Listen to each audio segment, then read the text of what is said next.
How do you feel today about this game? Well, we're excited about it. Anytime you open at home, we want to start a new tradition here at home, and that's when people come into our house that we're gonna get after them. We're gonna send them out as a loser. So we've got to start a tradition today, and that's what we're looking forward to getting done. And then after last week, it wasn't a good outing for us. We're excited about getting out, showing that we're a better football team than that. What's new this year that has changed from last year? Well, I think a lot of things. Hopefully a new look, hopefully some bigger size, hopefully maybe a little bit more speed out there and things like that. So it's not only the players on the field, but again, what we do offensively is going to be a little bit different because we're going to throw it around a little bit more, run a little bit more option than maybe they have in the past. So I think the fans will like those new things, I think. What excites you about this season? It's a game of football. It's getting the opportunity to coach these kids every day and go to the field every day and try to get better. And so that's every year's exciting. Every team is different. I'm fired up about this year. What's your personal goal this year? Well, our goal is always the same, and we take that to every program. And the number one goal is to send our seniors out as winners. Okay, so they have to do that, number one, win a conference championship, number two, and a national championship, 3. Anything you would like to say to your fans? Nah, come and enjoy the Skyhawks. Thanks. Thank you, Coach. He is the captain for Oklahoma Baptist. And he's got a number.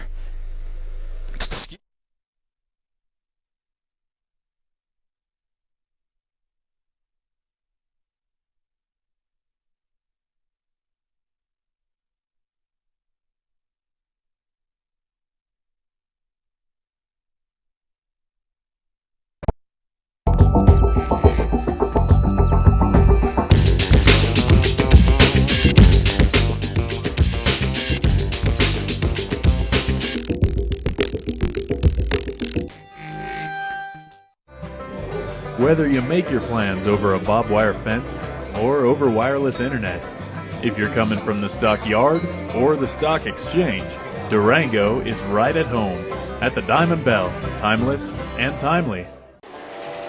It's full steam ahead at the Durango and Silverton Narrow Gauge Railroad. Enjoy a historic trip through southwest Colorado's rich scenery with daily train excursions through the spectacular San Juan Mountains.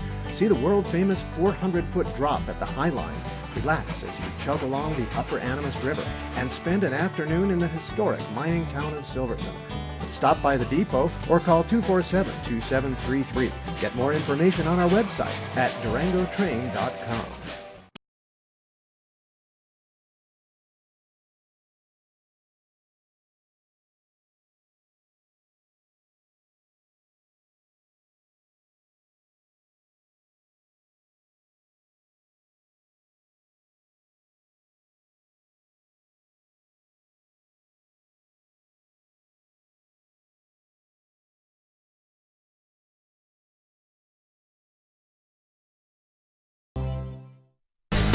You're watching Inside Durango TV, the greatest television show in the history of time.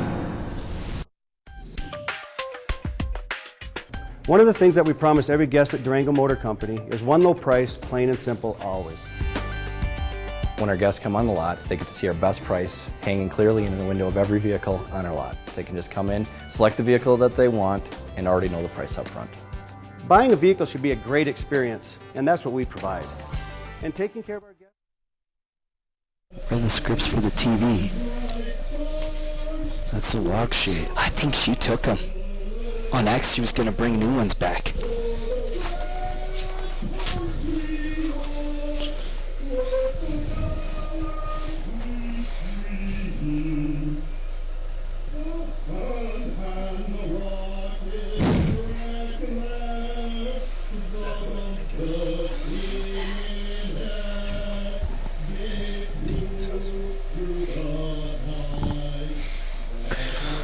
Thank you. Well, we are back here at Fort Lewis College.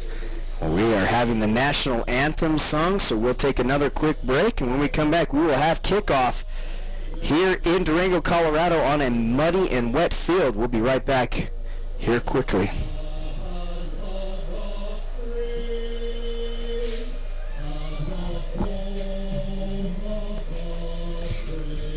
Gosh darn it, I keep hitting this darn thing. It's driving me crazy. Oh, thanks. Yeah. Well, it's only been in existence 2 years, you know.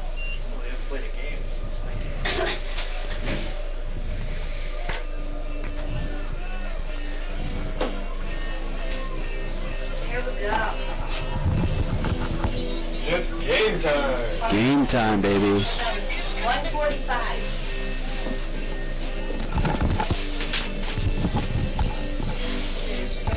Oh, so much better. Thank you. Thanks, love. Appreciate it.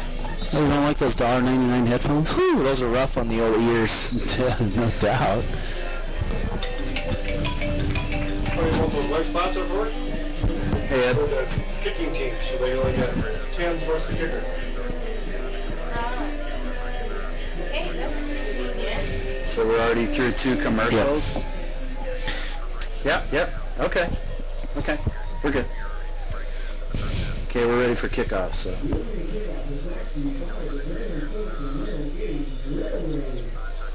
4, 3.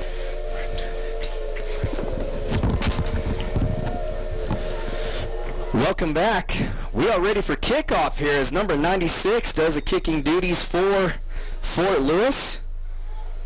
Deep back is number 2 and number 15 for Oklahoma Baptist. This is going to go into the end zone. He's going to take it out from the end zone. He crosses the 10, 15, and then he gets smoked right around the 15-yard line. What a shot he just took. Yeah, that was by number 49, Garrett Kenny, and he literally lifted the player off the ground, spun him around, a little helicopter move, and that got everybody jacked right off the first play off the kickoff. Well, it's nice to see some fans show up out here. It is still raining up here in Durango, Colorado. Oklahoma Baptist comes into the game with dark green helmets, white jerseys with some black trim on top of the shoulder pads, dark green pants, and black socks. Fort Lewis again in their new designed helmets, Vegas gold helmets, navy blue jerseys, navy blue pants, and white trim numbers. We're going to have the pistol formation for Oklahoma Baptist. There's a snap handoff, and that's going to go for a short gain. That handoff was to number 5. For Oklahoma Baptist, that's Darrell Fields, and that's a gain of 2, 2nd down and 8. Well, I think Fort Lewis is going to do everything they can to stop that run and make them try and pass the ball, and the conditions just aren't conducive to doing that, at least right now. So we'll see how they pull this off today. Grower gets the ball, hands it off. It's going to be a penalty as they're going to allow the play to go. I'm not sure if number 5, the running back Fields, got back to the line of scrimmage. Let's see what the call is. Well, it looks like Fort Lewis was lined up in the neutral zone, so there's going to be a 5-yard penalty against Fort Lewis. They'll replay 2nd down. Yeah, that goes against Fort Lewis, so they're going to tack on 5 yards. Still going to be 2nd down. Yeah, let me just talk about that real quick. In college, you can be in the neutral zone as long as you're not in the neutral zone at the snap. It's a little bit different than high school where if you line up, it's an automatic penalty. So you can move in and out of the neutral zone as long as you're not in there when the ball is snapped to the quarterback. So 2nd down and 3 from the 25-yard line. Grower in shotgun formation, a running back lined up behind him. That's number 5, Fields. There's a snap. They're going to throw it. Completed. And a 1st down. That completion was to number 15, who lined up as a running back. This time he splits out. So 1st down and 10 for Oklahoma Baptist on their first possession. Right, the quarterback just did a quick drop and threw it to number 15, Derek Serwowski. He's a redshirt sophomore, actually, from Moore, Oklahoma, and they were able to pick up the 1st down on that. So we're 1st down at about the 30-yard line of Oklahoma Baptist. There's a snap handoff to number 5, Fields, who's trying to turn the corner. That speedy defense not allowing Fields to do so. He might have lost 2 yards. We'll see where they mark the ball, but great job by that Fort Lewis defense. Yeah, I mean, laterally they're so fast that it's gonna be tough to get anything to the outside on the defense today. Whatever they get, they're gonna have to try and get that up the middle, and I'm seriously doubting that they're going to be able to get anything at all. And again, I think they're going to have to revert to the passing game, which is their strength, in order to move the ball whatsoever. Same formation, 2 receivers to the bottom, 1 to the top. There's a snap handoff to number 5, Fields. He tries to make a cut towards the outside, and he loses his footing. And again, that field is quite a muddy mess, Rick, right between the 30 and 20-yard line. Yeah, I mean, we're already 3rd down and 13 here, and we're just into the game 13-16, 0-0. And long passing situation for Oklahoma Baptist, and this is right what Fort Lewis wanted them to do, is get them into 3rd and long. 2 receivers to the top, 1 receiver split out to the bottom with the tight end. He goes in motion. That's number 88, Stalder, and we're going to have a penalty. Yeah, that was a false start, so number 88 left the line a little bit early. So now it's going to be 3rd and 17, which is even better for Fort Lewis, as they're going to have a hard time getting the ball 17 yards down the field in these conditions. But to let you know, you can listen to us on the World Wide Web at radiodurango.com. Again, you can listen to us anywhere at www.radiodurango.com. Few people would like to say thank you to. Well, we have Coca-Cola of Colorado, Durango, Colorado. Fort Lewis College Department of Athletics wants to thank Coca-Cola of Durango, Durango Orthopedic Associates, and Mercy Regional Medical Center. Go Skyhawks! So the quarterback, Cale Grower, looking at the call from his offensive coordinator on the sidelines, a bit of confusion. They get the right personnel out on the field, so they're going to go 3 receivers to the top part of the field, 2 to the bottom. There's a snap, 3-step drop. He's going to scramble out to the top part of the field. He's got all day to run, opts to throw it, incomplete. And Rick, I'm not sure if he made the right choice. He had a ton of acreage to run in front of him. Well, Fort Lewis was in man coverage, and number 45 for Fort Lewis, Joey Alvarez, had his back turned, and he was literally beyond the line to gain to get a first down, and the quarterback pulled up and threw the ball. And I think if he would have ran, he would have gotten a first down on that play. So that's a good for Fort Lewis. We have our first punt of the game. So 4th down and 17. Number 22 will be deep for the Skyhawks. That's Thaddeus Brown, 6'1", 190 senior. There's a snap, the kick, it gets off, it's shanked off the side of his foot. It's going to bounce around the 40, bounces out right at the 40. So we'll take a quick break. When we come back, we'll have Skyhawks' first possession in this game today. Rainy field. We'll be right back with more Fort Lewis football.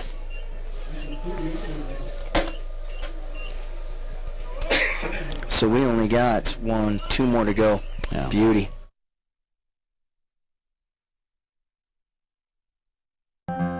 Visit the scenic James Ranch in the Animas River Valley to enjoy lunch or dinner at the Harvest Grill and Greens. The menu is based on a seasonal supply of organically grown James Ranch products. The Harvest Grill and Greens at James Ranch, 10 miles north of Durango. Inside Durango TV uses 100%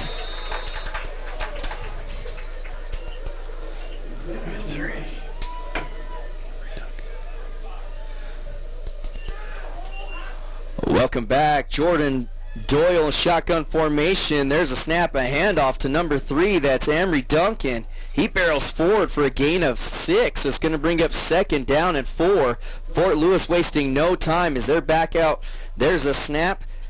There's the fake handoff read, and Doyle's going to keep it himself. He may have gotten close to the first down. They're going to take a look at it. But nice play, nice read by Doyle. Yeah, I mean, he faked the dive play, and this is one of those options where you put the ball in the belly of the player, you read whether or not the defensive end breaks down on the play, and then you take it to the outside. And it was a good 4-yard pickup for a first down for Fort Lewis, both on the ground so far. Bodie, Holt, twins to the top. Number 4, Anderson, single coverage to the bottom. Number 23 will be that's Van Vliet. He's a tight end. There's a snap, fake handoff, roll out to the top part of the field. Doyle's got all day to run if he can find one cutback, and he does. What a great run that was. And then we're going to have a penalty at the end of the play, and that should be a late hit out of bounds, Rick, but what a great play that was by Doyle as he gains almost 26 yards on the keeper. Well, he rolled out to the left side, and he's a left-handed quarterback, so that's his strength. And he saw the open field. He goes downfield, and there was great downfield blocking by number 80 for Fort Lewis, Doyle Bodie, a 5'11" senior out of Tucson, that really opened up. And he stayed with the block and allowed the quarterback to get to the 4-yard line. It's going to be half the distance from there, I believe. So we're going to have first down for Fort Lewis at the 3-yard line. 3-yard line and for a touchdown. So this is great news for Fort Lewis. So first down and goal for the Skyhawks from the 3-yard line. 11:07, 0-0 is the score. Still in the first quarter. There's a snap, handoff to number 3, Duncan, trying to find some room to run. He's going to be run down from behind, and he's going to lose a yard. So that's going to bring up second down and goal from the 4. Yeah, I mean, running is very difficult, and so some of those players that have exceptional speed are going to be a little bit slower today, and some of the bigger guys might be able to run them down. But we still have second and goal, 10:39, 0-0. Fort Lewis on the 4-yard line getting ready to score. Bodie and Holt, twins to the top, 2 running backs in the backfield. That's Duncan and Wesley. There's a snap. It's a keeper option read. He's trying to stretch it out. He's going to pass it, and it's intercepted. And he is off to the races. He's going to cross the 35, the 40, the 50 for Oklahoma Baptist. He may get caught from behind. He's running out of gas as he crosses the 10, 5, and he's finally brought down. And what a terrible decision that was for Jordan Doyle. Instead of running it out of bounds, Rick, he decides to try to make a play, and he throws it right into the hands of the linebacker for Oklahoma Baptist. Well, Coach Smith is not going to be happy with that. Sometimes it's better to take a loss on a pass play than it is to throw the ball trying to make a play, and that's exactly what he did. We had number 22 for Fort Lewis, Thaddeus Brown. I take that back. Jordan Van Vliet, number 23, ran him down. So it was great hustle, but here we are. We go from the 3-yard line of Oklahoma Baptist to the 2-yard line of Fort Lewis, with Oklahoma Baptist now ready to score. Shotgun formation for Oklahoma Baptist. There's a snap handoff to the big running back, number 5. That's Fields. He's going to be pushed back. He barely gets back to the line of scrimmage, so great job by that defensive front of the Skyhawks. Well, the goal here for Fort Lewis has got to be to hold them to a field goal. That would be a great morale booster for them, and get the ball back and go down there. And, this is what we talked about.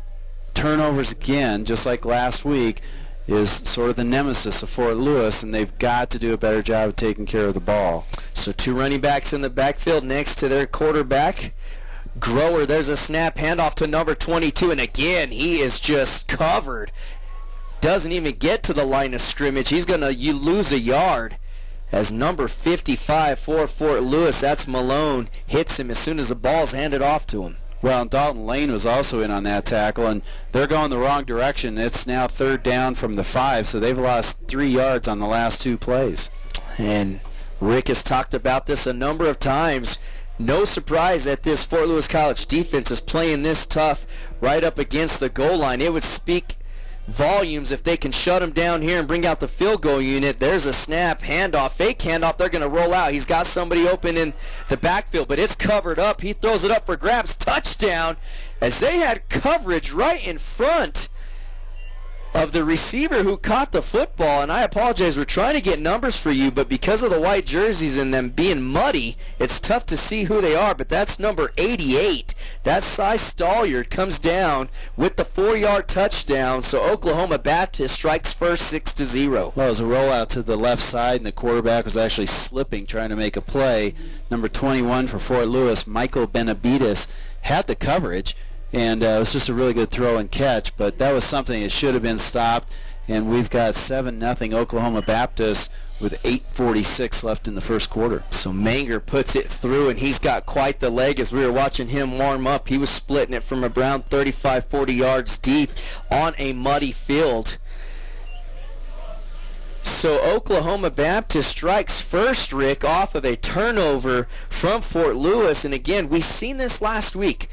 The Skyhawks were within the 20-yard line in the red zone 3 different times and turned the football over. They were within the 25 another 2 times and turned the football over. Again, we see a little bit of the same pattern from last week. Yeah, I mean, it's not that you turn the ball over. It's that you turn the ball over so deep getting ready to score and put points on the board. And again, that's what happened today. Down on the 4-yard line, turn the ball over, and they run it down to R2 and eventually score and take an early lead. But I think Fort Lewis is going to bounce back here this next possession and put the ball in the end zone and start from 0, basically. Well, and I've got a feeling we may see a quarterback change. We may see number 13, Trevor Boniface. He's 6'0", 165 pounds. He's a redshirt freshman from Anthem, Arizona. Let's see if they make that change. But here's a kickoff. Number 22 deep, that's Thaddeus Brown. He's a kick returner for Fort Lewis. Lined up around his 6-yard line. It's high. Short kick. It's caught right around the 25, straight up the middle, and there's a fumble, and that's going to be recovered, it looks like, by number 22, Thaddeus Brown, as all the Fort Lewis players are pointing that they've got the football. Yeah, I mean, that was one of those plays, as the ball's so wet, and as he's going to the ground, you could see Oklahoma Baptist stripping the ball. The coaches next to us are saying that it's their that they recovered the ball, but the officials have given it to Fort Lewis. So 8:41 left in the first quarter. 7-0 is the score. They are indeed going to give it to Fort Lewis, and we do have a new quarterback checking into the game. That is Trevor Boniface. Down towards the bottom part of the field, number 88, that's Holt. Split with him is number 80, Bodie.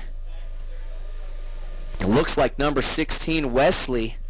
To the top is number 4, that's Anderson. There's a snap looking at Anderson. Anderson slips as he was the intended receiver, incomplete. That's going to bring up a 2nd down and 10. Yeah, I mean, I think what Fort Lewis has to be very careful of is they don't overreact to the early score. I mean, they show that they were able to move the ball. Let's keep the game under control. It's early. We're only 8:38 in the first quarter. Let's stick to the game plan, push the ball down the field, because I think they have an opportunity to run on this team. Double tight end set for Fort Lewis. There's that different look they like to give. There's a snap handoff right up the middle to number 16, Wesley, and he's going to gain a tough 4 yards. So that brings up 3rd down and 6 for Fort Lewis. Yeah, I mean, a simple dive play up the middle, and that's what they were doing earlier, and they got some pretty good gains on those dive plays up the middle. We'll see what they do here. 3rd and 5, 3rd and 6. 8:16 left in the first quarter. Bodie, Holt, twins to the bottom, to the top. That's going to be Anderson with a tight end. Number 85, that's Berryhill. In the backfield, number 16, Wesley lined up behind his quarterback, Boniface. There's a snap. 3-step drop looking left, throwing down the middle. He's got Anderson open. It's a catch, completion, and that's going to be a 1st down and more. What a play that was, as number 4, Anderson, 6'4", 210. He's a target, and that's what we need to see out of him, Rick. Well, Boniface drops back, and it looked like he's having a hard time holding on the ball there for a second. The ball came out a little wobbly to number 4, Maurice Anderson. Just did a slant route into the middle of the field. Great gain for a 1st down. There's a snap handoff to number 16. That's Wesley. He's going to be hit immediately as he gets right back to the line of scrimmage. That was a 32-yard catch and completion for Fort Lewis as they get close to the red zone yet again. Yeah, I mean, Fort Lewis has got to protect the ball here. This is what they've done before. They get down into the opponent's side of the field, and they got to make sure that there's no turnovers this time. Bodie and Holt, twins to the top, down to the bottoms. Number 81 checking into the game. That's Jordan Benton. Tight end set. There's the snap, fake handoff, rollout for number 13 as he throws it up, and he's hit before the ball gets there. And that's going to be incomplete as it was intended for number 80, Doyle Bodie. So still 10 yards to go with 7:07 left in the first quarter. 7-0 is the score. Oklahoma Baptist leads this game. Well, the quarterback, Trevor Boniface, he had some problems on that play. He had to roll out to the left and try and throw across his body. He's a right-handed quarterback, so it looked like that play was designed for a left-handed quarterback and just overthrew the receiver. So we've got 3rd down and 10. Trips to the top. Bodie, Holt, Anderson, tight end. That's Berryhill to the right side of the field. 16 Wesley in the backfield. There's a snap. It's a read handoff. Quick throw out to Anderson. Completed. Nice block for number 80. That's Holt. And a nice gain on the third down. It brings up fourth down. They're going to bring out the field goal unit. And this is going to be a tough kick, Rick. I mean, I know number 97 has enough leg to get it through there. Well, he does. It's very slick out there, but the wind is at his back, and it's in the middle of the field. So we're going to see if he can knock this thing through. It's going to be a 40-yard field goal. Put this at 7-3 if he can knock this through. Number 97, that's Frazier. There's a snap, the hold, the kick. It was a bad snap, low kick. I don't think it's got enough, and it doesn't. So that is no good, as it was a bad snap to begin with. We'll take a quick break. When we come back, Oklahoma takes over. First down and 10. We'll be right back shortly. Supplements and health and beauty products. There's no better place Ouch. than Nature's Oasis. We Dang offer it. experienced staff, nutrition and supplement education, and exclusive products. Nature's Oasis, home to the largest selections of vitamins and supplements in the Four Corners region. Visit the scenic James Ranch in the Animas River Valley and enjoy lunch or dinner at the Harvest Grill and Greens. The menu is based on a seasonal supply of organically grown James Ranch products.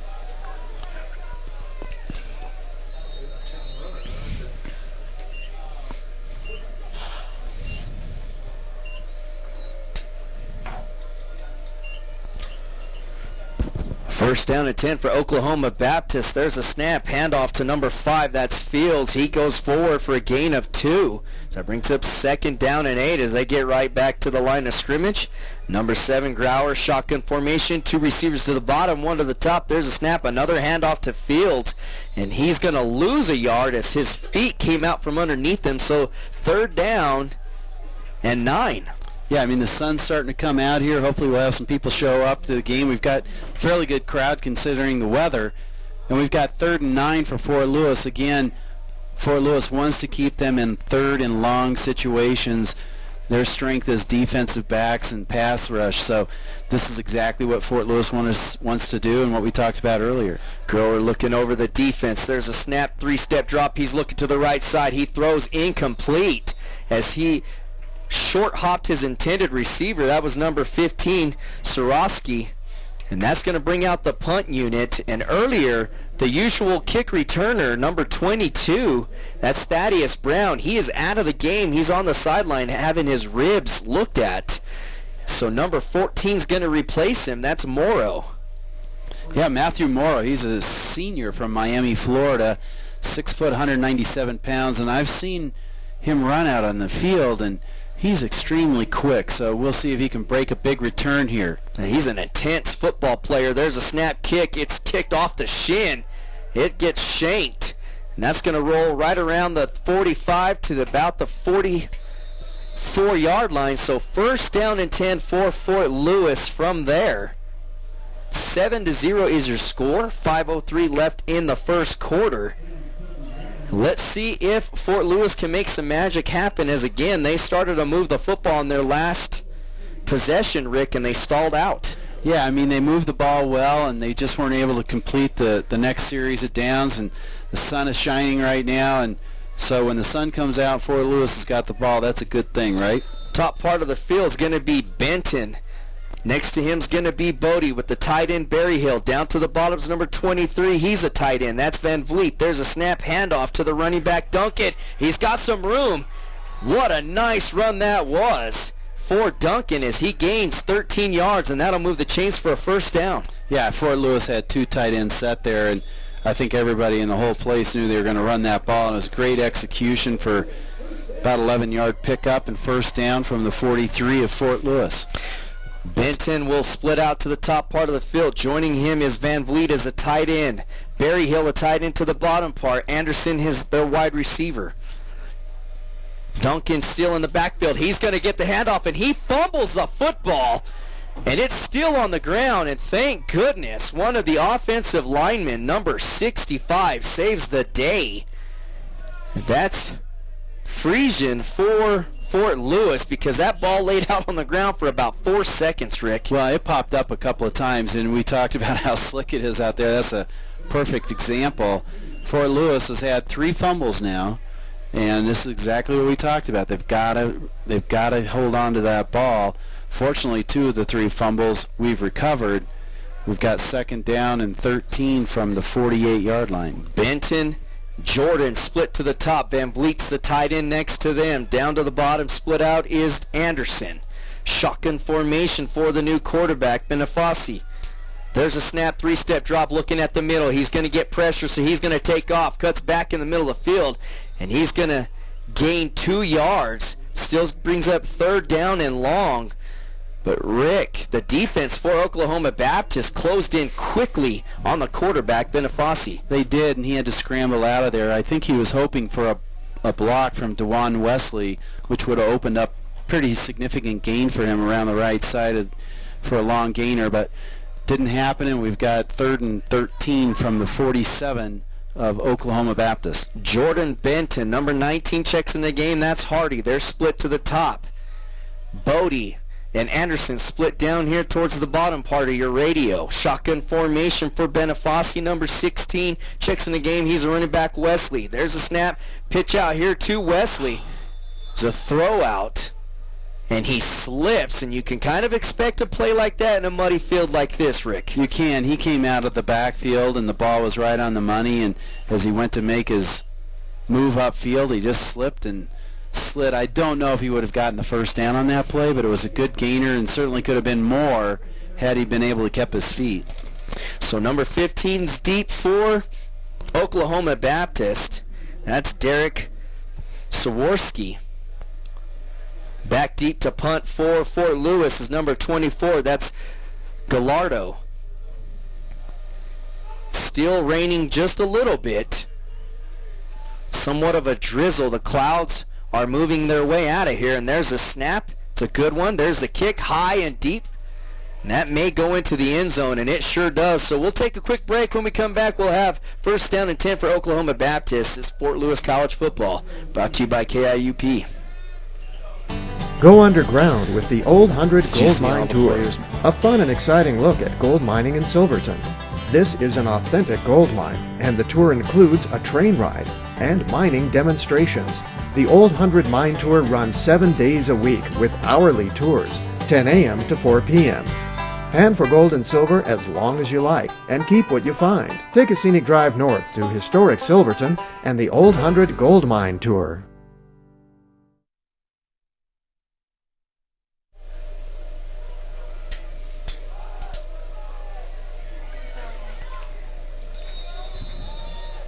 First down and 10 for Grower and Company.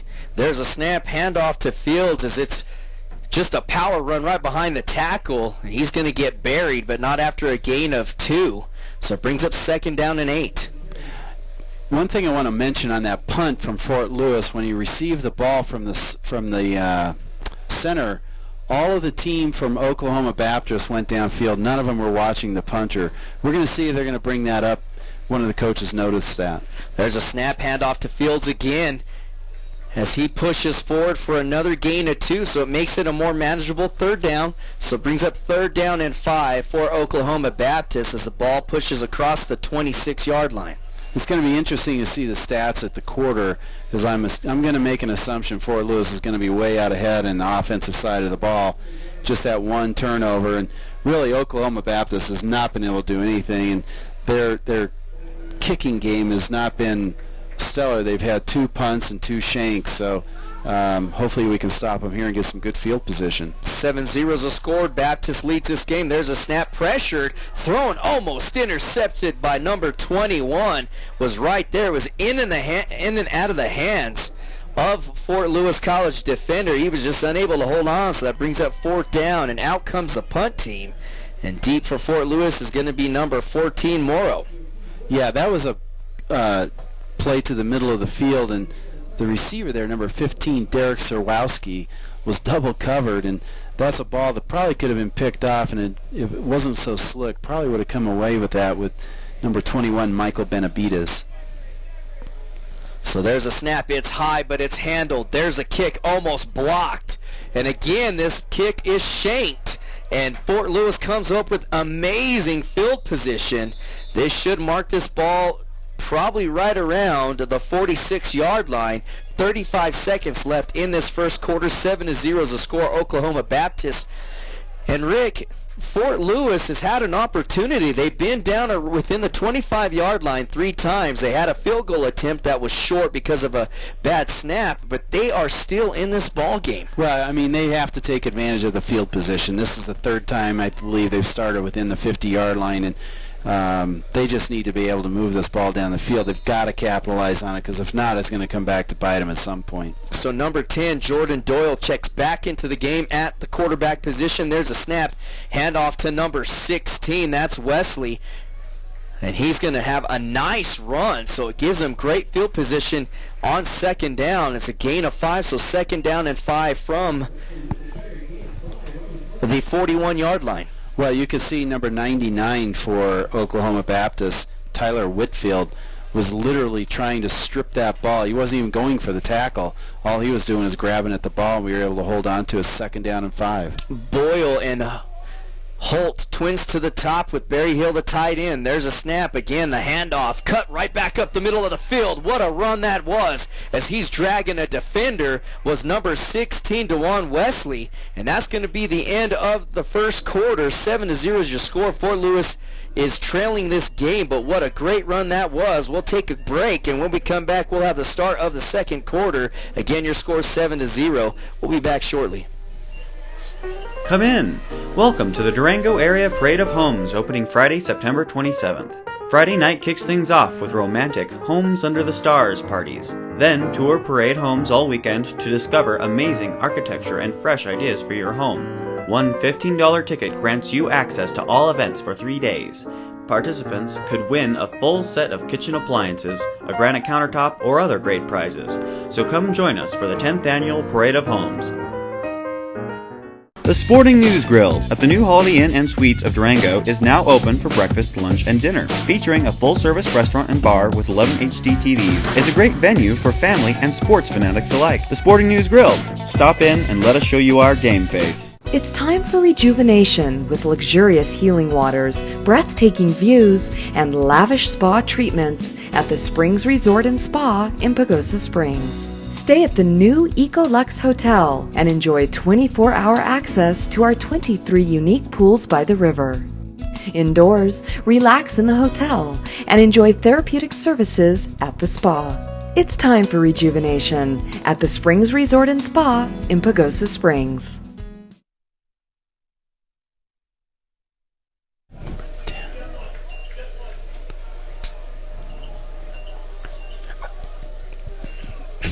Tell you what, this thing sucks in your ear, man. Not only because you can hear everything, but it hurts.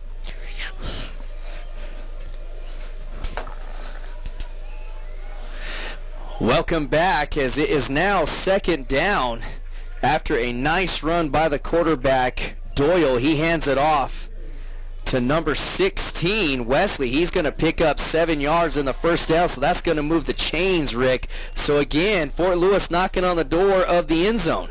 Well, number 16 for Fort Lewis, DeJuan Wesley, did a great job there. He just put his head down and motored over one of the linebackers to pick up that first down. We got first down from the 13-yard line. There's a snap. It's fumbled, but then picked up by Doyle. And there's another fumble picked up by the lineman. He may find the end zone. Let's see what happens. It looks like he's laying inside. They're going to mark him short, but let me tell you what happens. The snap is high. It's fumbled by Doyle. He gains possession of it. He runs right up the middle of the field, Rick, and then he gets popped and the ball squirts out, and his offensive lineman picks it up and runs it down to the 2-yard line. Yeah, popped right into the hands of number 65 for Fort Lewis, Chris Friesen. And we thought he was going to score. He would have been the most excited guy on the field right there. But we've got first down at the 2-yard line. Fort Lewis going to put this ball in the end zone on this play. We'll see. Double tight end set for Doyle. There's a snap, handoff to Wesley, and he's going to get in the end zone. Touchdown! Fort Lewis College finds the end zone, and they get their 4 points of the season.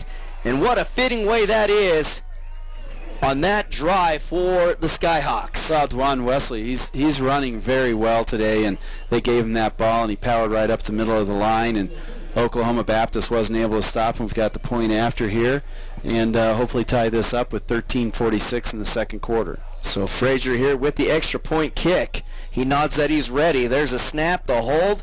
The hold is terrible. It's dropped twice. Rolling out to the top part of the field. He throws it in the end zone. Oh, and it was almost caught as it was tipped, but no go. So 6-7 is the score. Fort Lewis finding their way back in this game. We'll be right back after this break.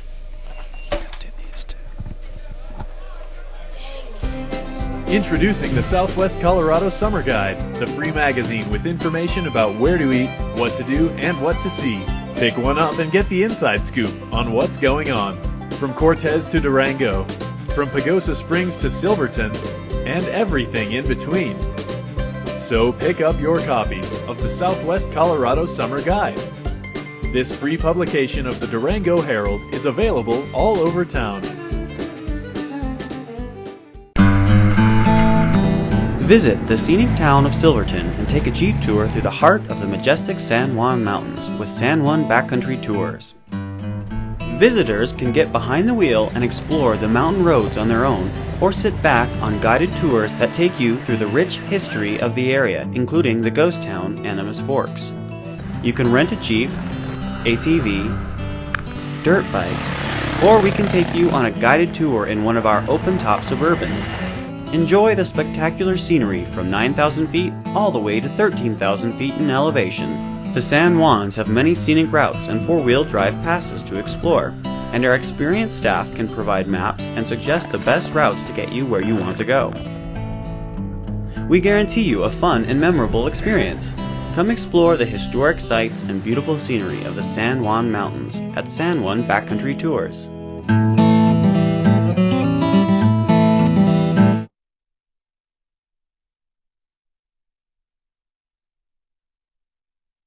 Yeah, number 41. Really? I missed it. Out of bounds and then a late hit after. Right. So one's a dead ball play, one's a live ball, so... Well, it'll be the 15, it'll be the 40 minus 15, they'll start at 25.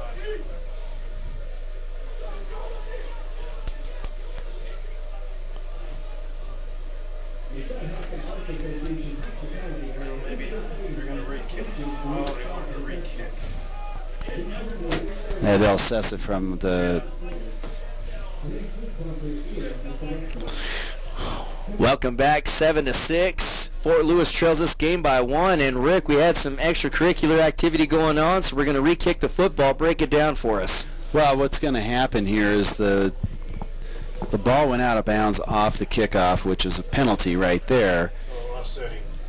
But then they have a dead ball foul, which is a personal foul, against the kicking team. Normally those are assessed in different orders, which is a little interesting to me. They're just going to have them re-kick. But that's an interesting play where they would have a dead ball foul offset against a live ball foul. But it is what it is. We're going to go from the... Oh, now they're going to assess it towards the receiving team. So they did assess those separately, just like we thought they should have. And we'd like to thank a few more people while they're getting this squared away. Well, we have the Comfort Inn of Durango, Durango Herald, Holiday Inn and Suites, the Irish Embassy Pub, Morehart Murphy Regional Auto Center. The Department of Athletics would like to thank those for their continued support. Go Skyhawks. And so deep yet again, number 15, Sawarski, number 2, Simmons. They're on the goal line. There's a kick. It's deep to the corner of the end zone, and it bounces in the end zone. So we'll have a touchback. Again, let's take a quick break. We'll be right back with First Down and 10 for Oklahoma Baptist.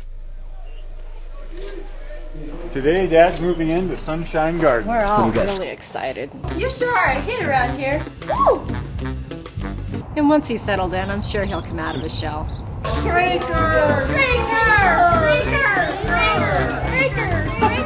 I hear they even have a happy hour. How about that? Well, I think he's going to like it here just fine. You know, honey, I think you're right.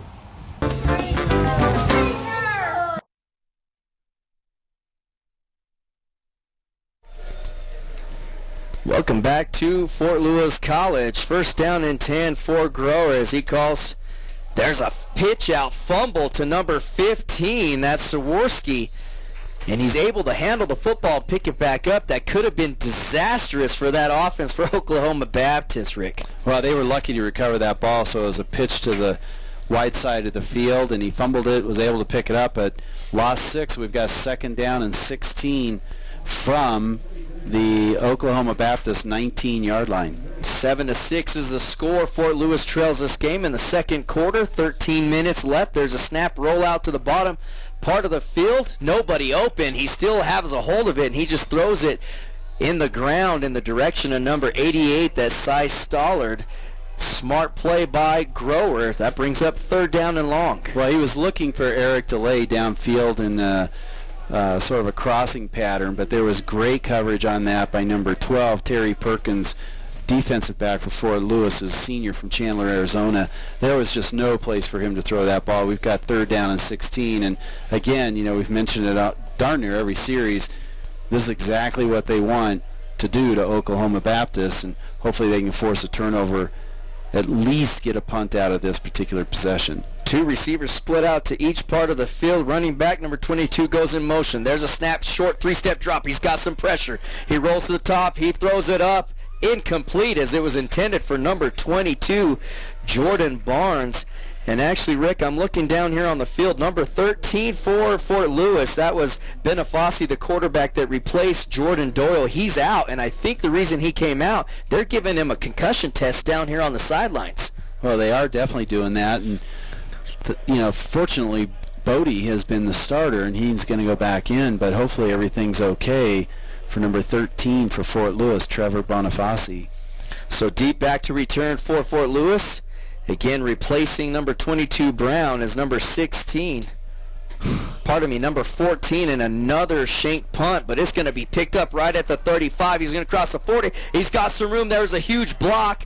He crosses the 50-yard line, so it's going to be 1st down and 10 for Fort Lewis. We'll take another short break and be right back with this next possession in the second quarter. Come check out what's new at the Ute Mountain Casino Hotel and Resort. We now have single and double deck blackjack games. Enjoy our King of the Cage boxing events year-round at our events center. If you're on the go, take a break at the new Ute Mountain Travel Center. With our valet service, you can arrive in style and get right into the action. Visit us for our Saturday prime rib buffet and our seafood buffet on Fridays. With the largest gaming floor in the area, Ute Mountain Casino Hotel and Resort has all the great games you love to play.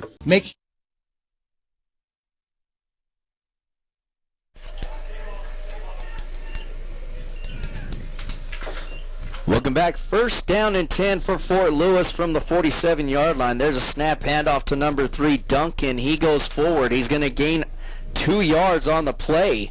So it brings up 2nd down and 8 from the 45. A simple dive play, picked up a couple of yards, and it appears that the quarterback, number 13, Trevor Bonifaci, was injured on an extra point.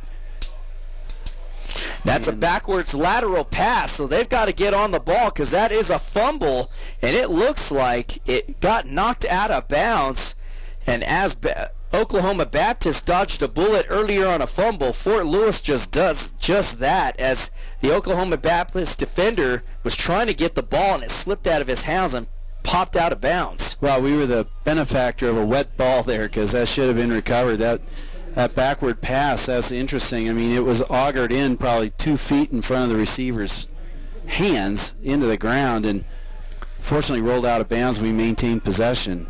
Hardy, Jordan, and Bodie trips to the bottom. Anderson to the top.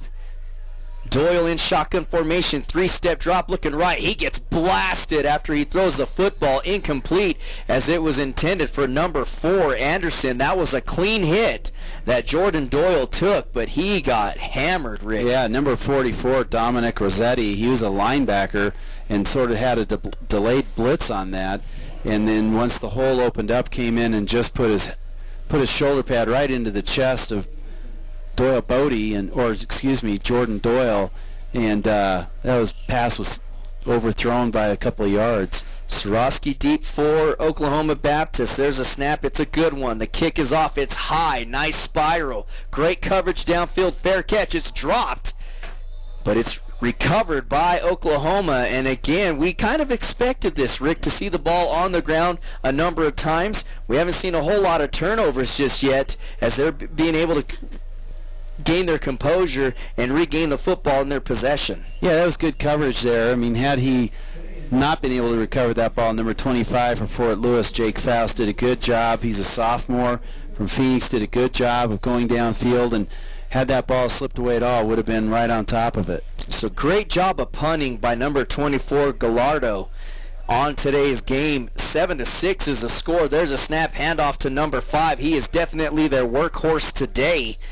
As we did not have first quarter stats for you, I do apologize. We'll see if we can maybe get some first half stats put together, but he gets back to the line of scrimmage, does field, so 2nd down and 10. Joey Alvarez, he's a linebacker, number 45 for Fort Lewis, did a good job of closing on that play and making a tackle for no gain, and we've got 2nd down and 10. And again, Fort Lewis's defense is doing a good job holding Oklahoma Baptist, and once we get those stats, we'll provide them to you, but I'd be surprised if they have very many yards on offense. Grower in shotgun formation again, fake handoff to his running back Fields. He scrambles down to the bottom part of the field, throws it up. That's completed to number 15, and he's still on his feet, as that's Swarovski, and he has a beautiful gain after the catch. That's a gain of 30 yards and a first down. Yeah, Grauer did a good job of getting the ball downfield. Obviously, number 15 for them is their go-to guy, Derek Swarovski. He's a sophomore wide receiver,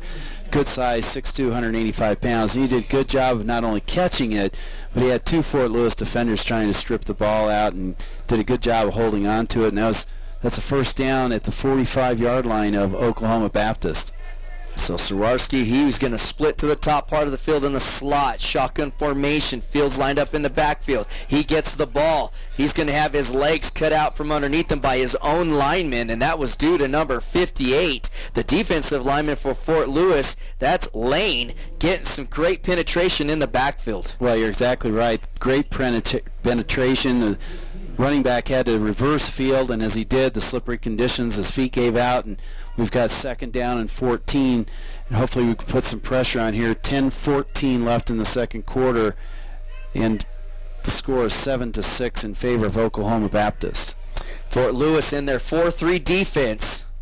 The usual setup for Oklahoma Baptist. There's a snap. He rolls out to the top part of the field. Incomplete, as it was intended for number 8. And he was throwing high, completely out of the range of Eric DeLay. But that was about a 110-mile-an-hour fastball 10 yards down the field. Well, 10 yards down the field and about 3 yards over his head. So nobody really had a shot at getting that one. And we've got 3rd down and 14 on the 41-yard line of Oklahoma Baptist. We can stop them here and get some good field position. And Rick, Oklahoma Baptist offensive line has done a pretty good job of keeping Grower clean. I mean, his jersey's hardly dirty. His uniform, they're doing a good job of protection. Well, he's doing a lot of rollout, and so it's tough to get some sacks on some rollout because you can throw the ball away. But here we go, right up the middle. Great blitz from the outside from number 35, Ryan Ross, a linebacker. So they blitz him from the outside, and just as you say, they're doing a good job protecting him.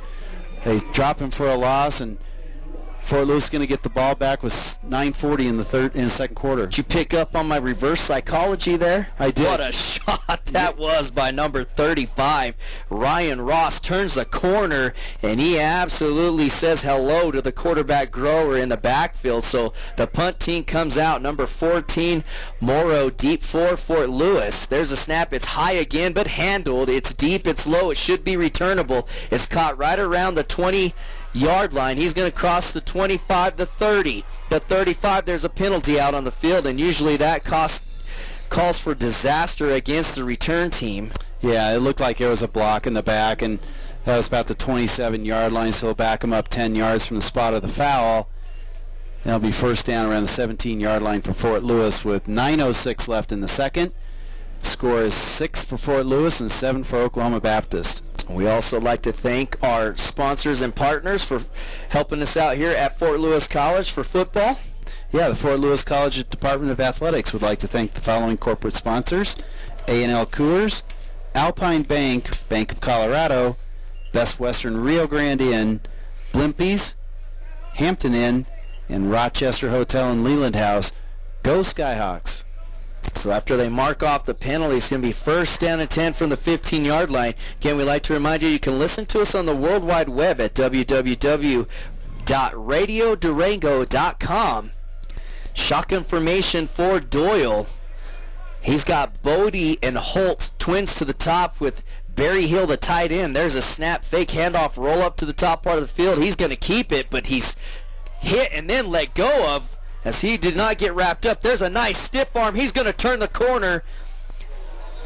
And that was a shot to the helmet that Doyle took.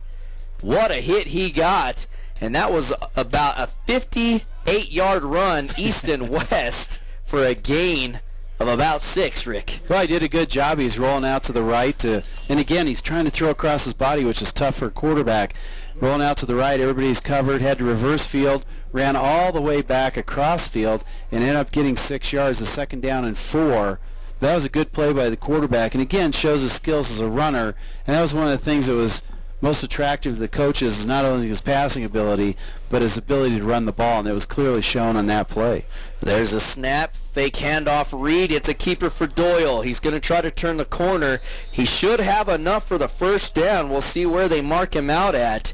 But again, Doyle doing the job with his legs, and they're going to give him a first down. So first down and 10 will move the chains. Well, he did a good job of scrambling there. That was a designed play where he's to roll out to the backside and gain just enough for a first down. So number 88, that's Holt. Bodie's going to split out with him to the top part of the field. Down to the bottom is Maurice Anderson. Alongside him is the tight end. That's Barry Hill. Doyle about 3 yards deep. There's a snap. Hand off to the running back, number 16, Wesley. He's still on his feet, and he's cut loose. Let's see, it's going to be a foot race. He crosses the 40, the 35, the 30, the 20, the 15, and he's finally brought down by number 4, who caught him from behind. And that was just the old handoff right up the center's backside. And he rips one off for about 68 yards and a first down. And again, Fort Lewis offense is back in business. Well, he did a good job, and it looked like he was stopped at the line of scrimmage, just kept his legs turning, ended up breaking that all the way down to the 9-yard line, and here we are ready to score again. So Wesley gets the handoff right up the middle again, and he's going to lunge forward for a gain of 2. We have second down now and goal from the 8-yard line. And Doyle is actually holding his hand. I don't know if it got hit or if he's trying to keep it dry. Nonetheless, 7-6 is a score, and Fort Lewis is knocking on the door. Well, it looks like number 40 for Oklahoma Baptist, Cameron Shaw, got injured on that play, so we'll see if they try to attack him on this particular play. 2 tight ends sent, Van Vliet to the top, Barry Hill to the bottom. There's a snap. Throws it up to the corner for the taller Anderson. He caught it, but he was out of bounds.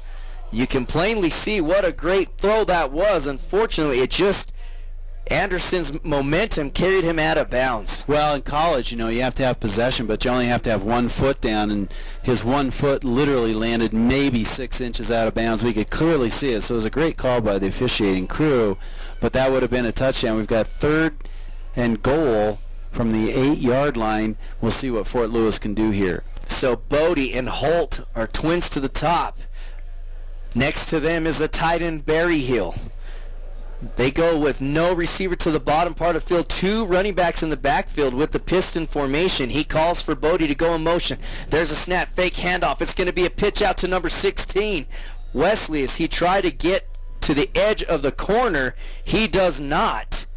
So it's going to bring up 4th down and goal from the 5. Well, what's going to be difficult here, we've already had 2 poor snaps from the center on special teams, and we're going to try for a field goal here, which would give us the lead 9-7. Hopefully we can get a clean snap by number 75 for Fort Lewis, Matt Crispo. And if we can do this, this is definitely within the range of number 97 for Fort Lewis, Connor Frazier, who's a kicker punter. So he nods his head. He's ready.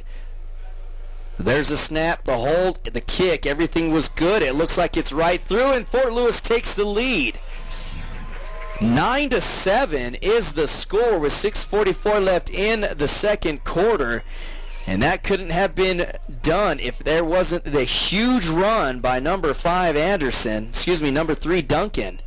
Puts him into field goal range.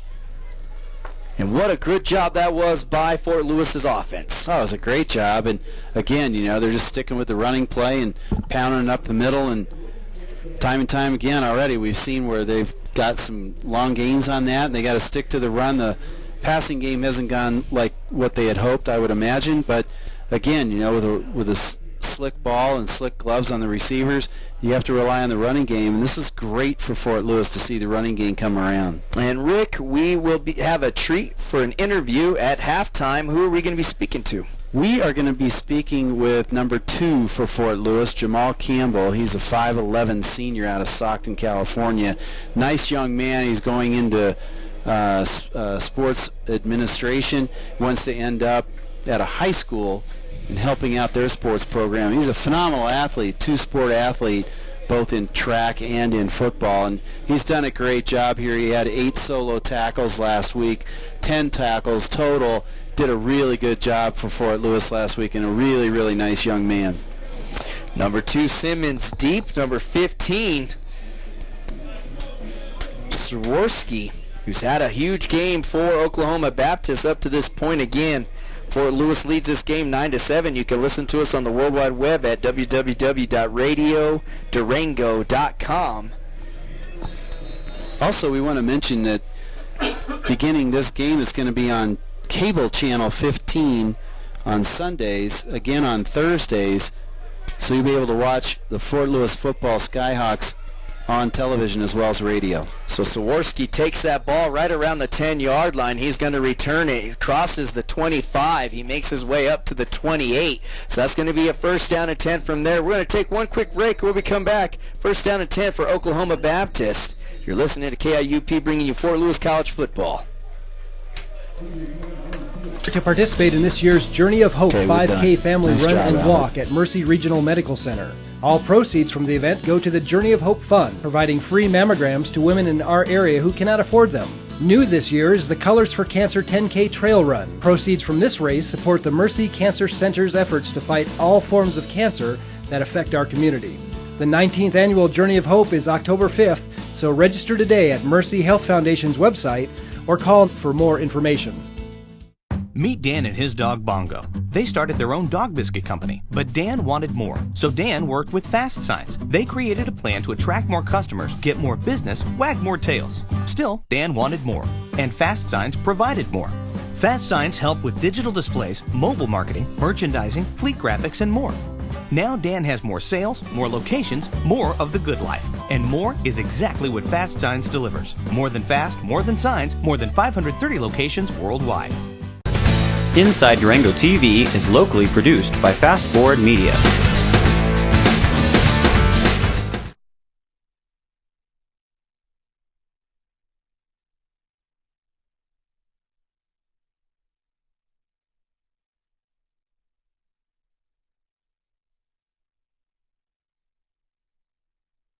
Lewis's defense been very stout today and have held these guys to hardly any offense whatsoever. Muddy conditions are nasty for both teams as Fort Lewis lines up in a 4-2 on the defensive side. There's a fake handoff to Fields, and he's got pressure. He's going to be sacked. And pick your poison. There's about 4 different Skyhawk defenders that took a shot at Grower as he goes down. Well, number 58 was the one who really laid the lumber, Dalton Lane, and you're right, there was a whole bunch of Fort Lewis players around him. He didn't have a chance. We've got 3rd down and 10. He came out of the off the field after that play, but he did a good job. Again, that was number 58, Dalton Lane. He's a sophomore, 6'2", 275 pounds. Great sack on that play for a loss, 3rd and 10. So Fort Lewis can shut down Oklahoma here. They are going to get great field position. Grower calls for his running back Fields to go into motion. There's the catch, and he gets his legs chopped out from underneath him. What a big hit that was by the cornerback, number 26. That's B.J. Newman, and he is not close to the 1st down. He gains 7, so it brings up 4th down and 3, and out comes the punt unit. Well, Derek Wetzel, the linebacker from Lafayette, he's a junior, 5'10", 210. He had the back out of the backfield, and it was his responsibility. And you could see him move and key on that player. And when the ball was thrown to him, he did a great job of closing, stopping him for a loss. We've got 4th down and 4 to go, 3 to go, and Fort Lewis going to get the ball back. Coons doing the punting duties for Baptist. There's the kick. It's going to bounce right around the 25, so that was a much better kick that time for Oklahoma Baptist. It's going to bring up a 1st down and 10 for Fort Lewis, who's been able to move the ball, Rick. They've gotten some continuity going with their receiving core and their offensive line, putting everything together, moving the ball very well. Well, they are moving the ball well, and it's primarily been done through the running game, which is what I think Coach Smith was hoping for. And they're going to start at about the 23-yard line, and that's the muddy part of the field, so hopefully we'll be able to hang on the ball, no turnovers, work it down the field, and get to the drier side. To the top part of your radio is Benton and Bodie split twins with Van Vliet. They're tied in. They're going to send Bodie in motion. That was a bad snap, and it's a fumble, but the quarterback Doyle able to fall right on top of it. And again, the football is planted right in the middle of a sloppy mud mess. Yeah, and the officials have the option to move the ball out of there if they'd like, but apparently, I mean, none of it's good where they're at, but certainly maybe pick a little bit higher spot. That ball never even made it to the quarterback. It sort of hit the rear end of the center. Unfortunately, number 10, Jordan Doyle for Fort Lewis, did a good job of jumping on that ball. We got 2nd and 11. Benton and Bodie twins to the top. There's a fake handoff rollout by Doyle. He's going to keep it again, and he's going to lower his shoulder pad. He's going to be brought down short of the 1st down, a short gain of 5, as they had a loss of 1 on the missed snap. So 3rd down, and it looks like 7. Well, number 65, Chris Friesen for Fort Lewis, was downfield blocking and just pancaked their defensive back there. And had they been able to turn the corner, that would have been a long, long run. So we've got 3rd down and about 7 to go here on the 26 with 3:06 left in the 2nd quarter.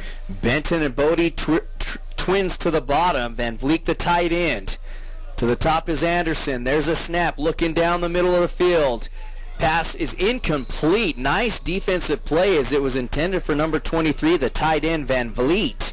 And the safety just able to dive forward and knock the ball down. So that brings up 4th down, and out comes the punt unit. That was a great play by number 6, Nelson Medeiros for Oklahoma Baptist. I think there was a receiver open underneath that probably could have gotten the 1st down. That was number 80, Doyle Bodie. But the quarterback elected to throw it downfield further, and the defensive back for Oklahoma did a really good job of breaking that up without creating any kind of pass interference. So deep for Oklahoma Baptist is number 2, Nico Simmons. There's the snap. The kick is good. It's a low-line drive that should give them enough time to get down there.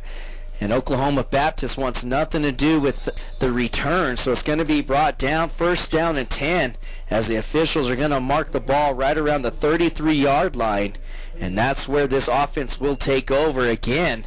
The defense, Rick, we've talked about this for the last 2 years, and they have really been the cornerstone of this football team for the Skyhawks. Well, last year they did a good job. The problem last year was the offense couldn't move, so the defense was on the field all the time and just wore out over the course of the season. This year the offense seems to be moving the ball much better, and the defense doesn't look as tired, and I think the results are showing. They played well last week. Of course, it was the first game, but this week they've done a very good job of stopping the running game and really the passing game for Oklahoma Baptist. So 1st down and 10, there's a snap throw out here, and what a shot that was. I can't believe that they threw a penalty on that hit, as that was not a shot at the head. The only thing I can think of is maybe that he left his feet when he hit him, Rick. Well, they have this targeting rule this year, but I really don't think that was subject to that type of call. That was a clean hit by number 88. They might be waving this off. We'll see. Well, let's hope so. That would definitely be the right thing to do, because that was not a dirty hit. It was a clean hit. And again, number 33 comes up. That's Franco. And he lets the wide receiver, the intended receiver, number 15, who's had a big game today, Sorosky, know that he is there. And it looks like they are sure enough going to waive this penalty off. We'll see what the white hat has to say here, but clearly that was a clean hit. There was no malintent. Oh. They're going to go ahead and count that as a 15-yard penalty, as a personal foul. And, you know, I don't like to criticize the officials, but I clearly thought that was a clean hit. And just, you know, right when the ball got to the receiver, the defensive back did a good job of making sure he didn't catch that ball. That's an unfortunate penalty, I think. Well, unfortunately, they don't ask us what what we feel of it, but definitely a clean hit. Should not have been a personal foul. Nonetheless, first down and 10 for Oklahoma Baptist. They trail this game 9-7 to Fort Lewis in the second quarter, 2:40 and counting. And the usual setup for Oklahoma Baptist, two receivers to the top part of the field, one split out to the bottom with the tight end. Number 22 checks into the game in the backfield. That's Barnes. There's a snap. Fake handoff, pressured. And that should go down as a sack, and number 35 will probably be credited for that. That's Ross. Well, that's the second time they've run that play where they rush the linebacker, blitz the linebacker off the short side, and quarterback didn't have a chance. He tried to get away, slipped and fell down. That should be a sack. We've got second down and 19. Why don't we go ahead and thank some of our sponsors for today's broadcast: Southwest Ag, Sodexo, Steamworks, Strader Hotel, Subway, Wells Fargo Bank, and your running store. Go Skyhawks. So second down and 18 for Oklahoma Baptist. Handoff to the running back, number 22. It looked like he lost the football, but the line judge down here at the bottom part of the field is going to say that he was down.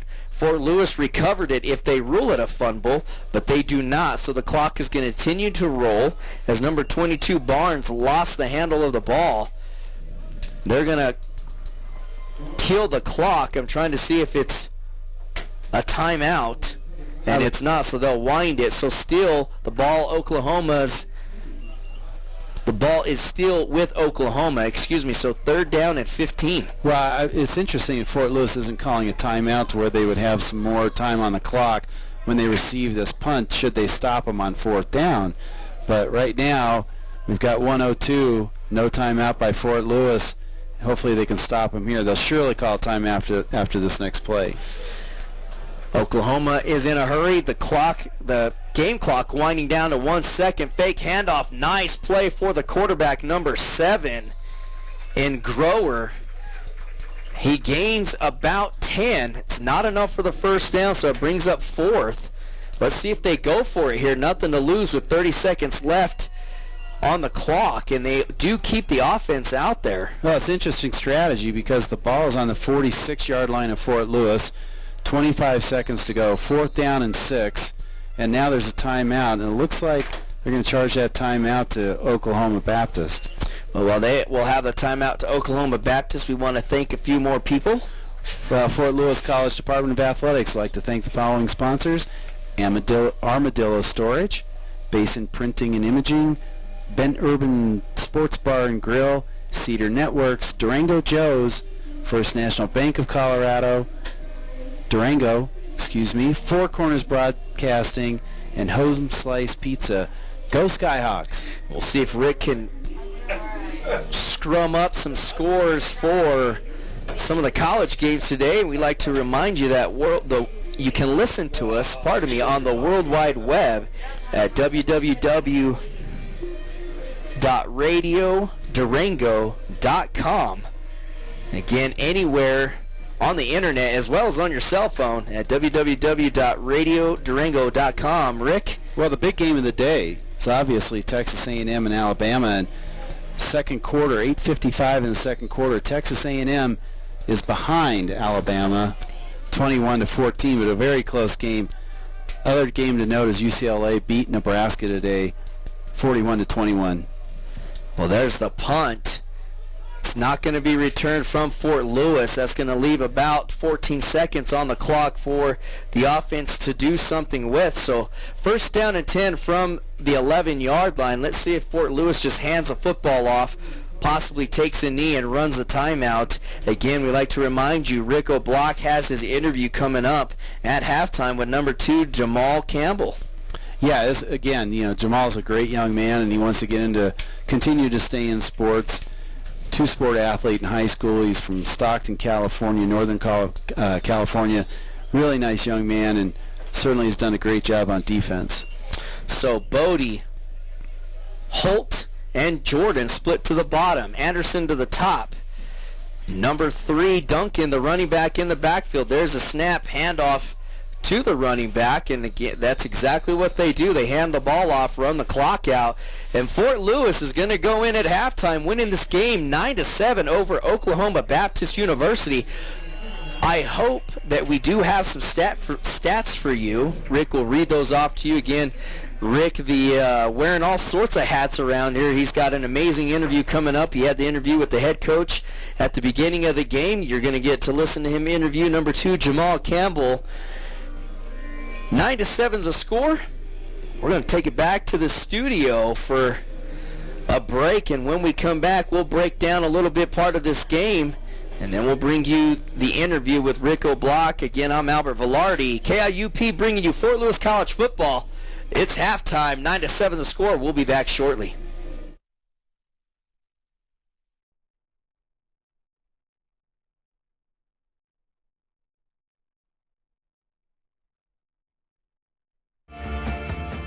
For me, being here at Fort Lewis College, I grew more than I ever expected. I was fortunate enough to travel abroad to 3 different countries.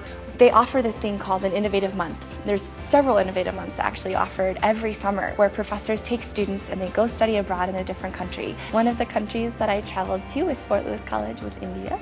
We actually did a 5-day silent meditation, which was intense. We got to teach English to some Tibetan refugees who wanted to learn English, which was humbling, so humbling. We actually even got to see the Dalai Lama, and he led us in a meditation, which was extraordinary.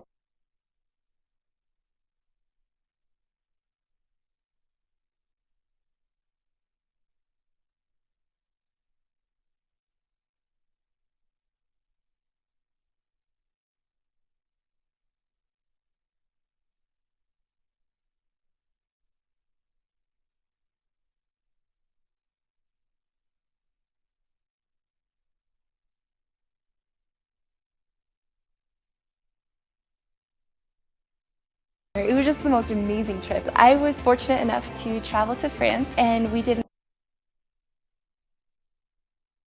an archaeological excavation there for a month. It was the most phenomenal experience. I did 7 upper division credits. We got to excavate, travel around France, all sorts of cool stuff. For me, it was the most amazing thing to be able to touch something that I was like, wow, someone used this 800 years ago. I'm in the middle of France excavating this. Who would have thought I could do this? And it was so affordable. I mean, I helped pay for it with scholarships and financial aid, and then I worked as an RA, and I used that money too that I saved for room and board. So I never thought I'd be able to do that, but it was so easy and amazing.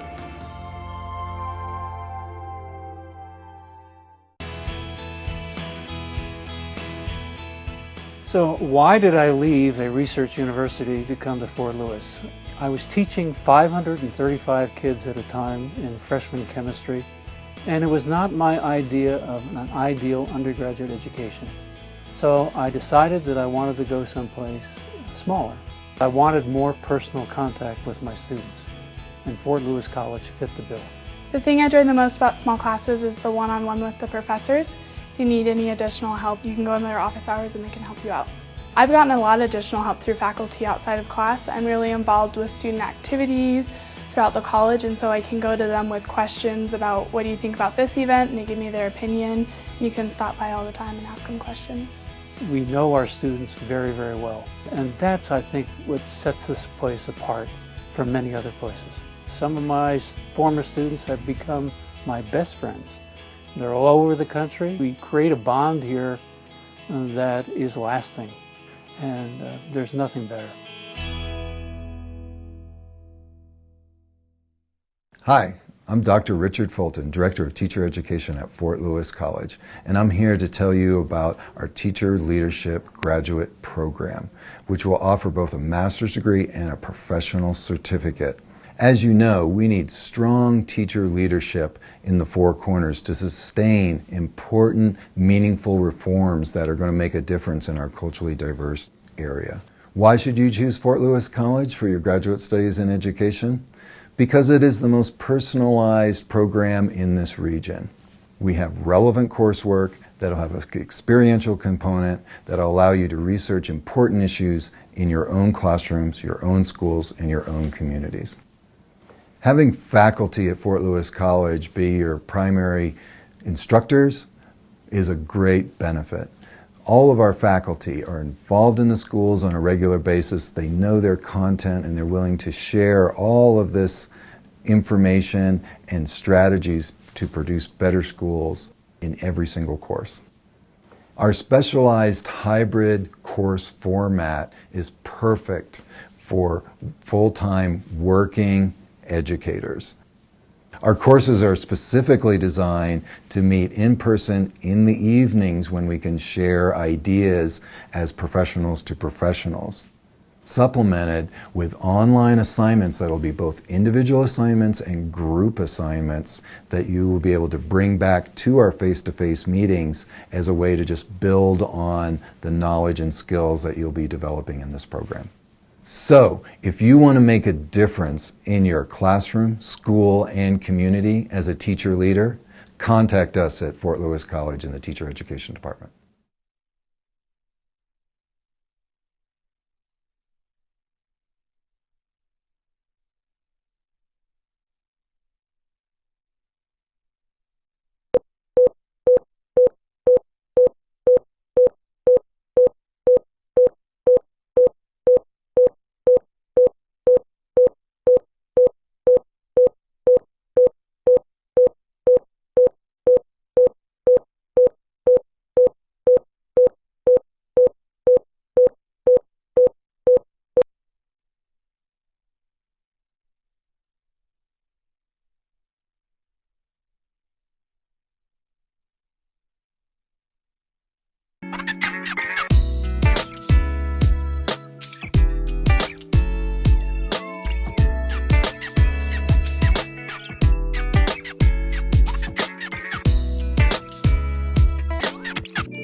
Whether you make your plans over a barbed wire fence or over wireless internet, if you're coming from the stockyard or the stock exchange, Durango is right at home at the Diamond Bell, timeless and timely.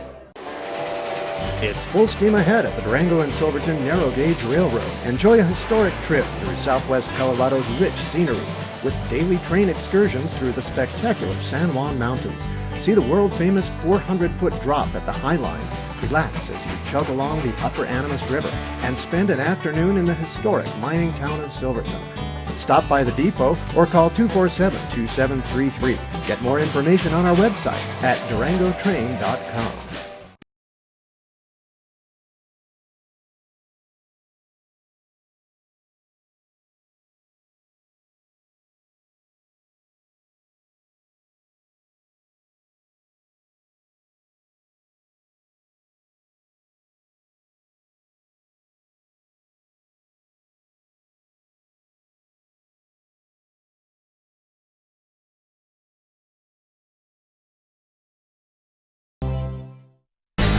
You're watching Inside Durango TV, the greatest television show in the history of time.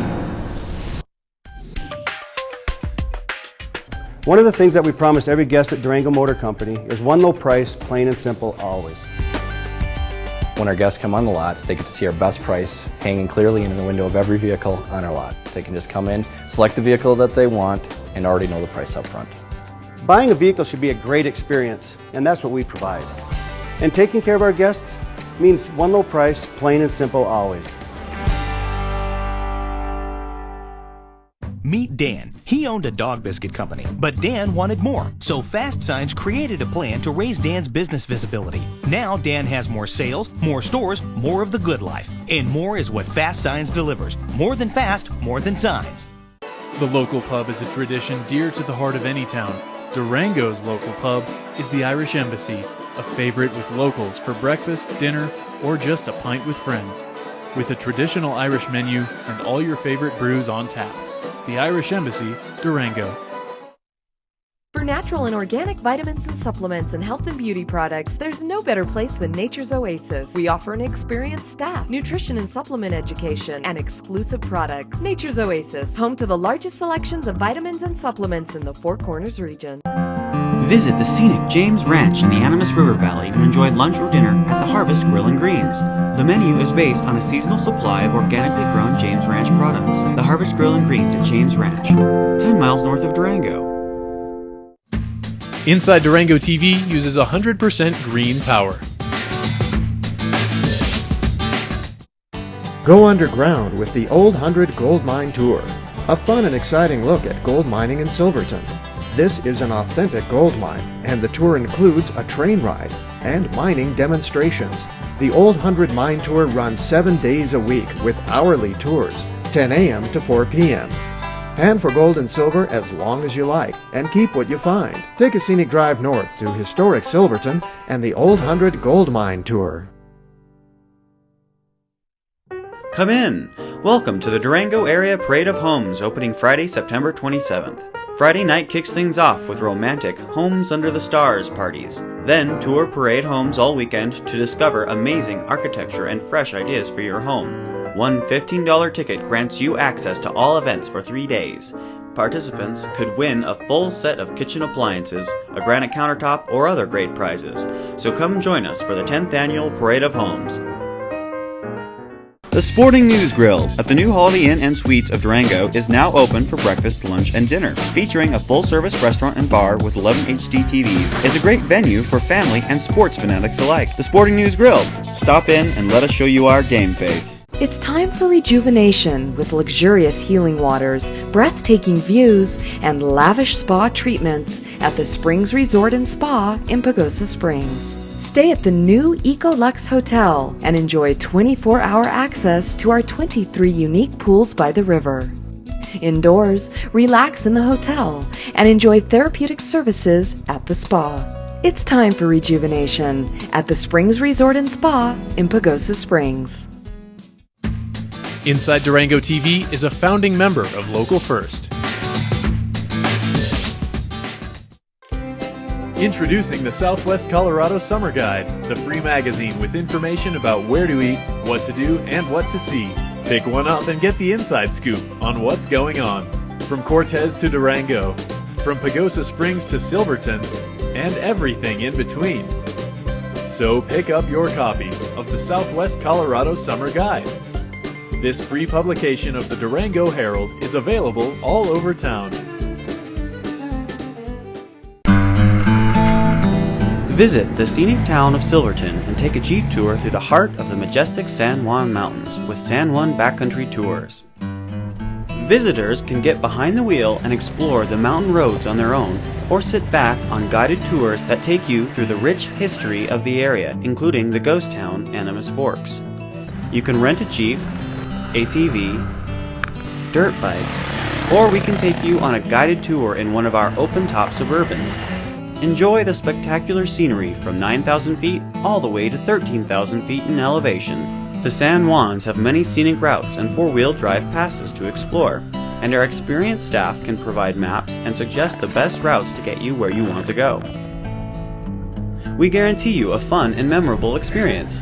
Come explore the historic sites and beautiful scenery of the San Juan Mountains at San Juan Backcountry Tours.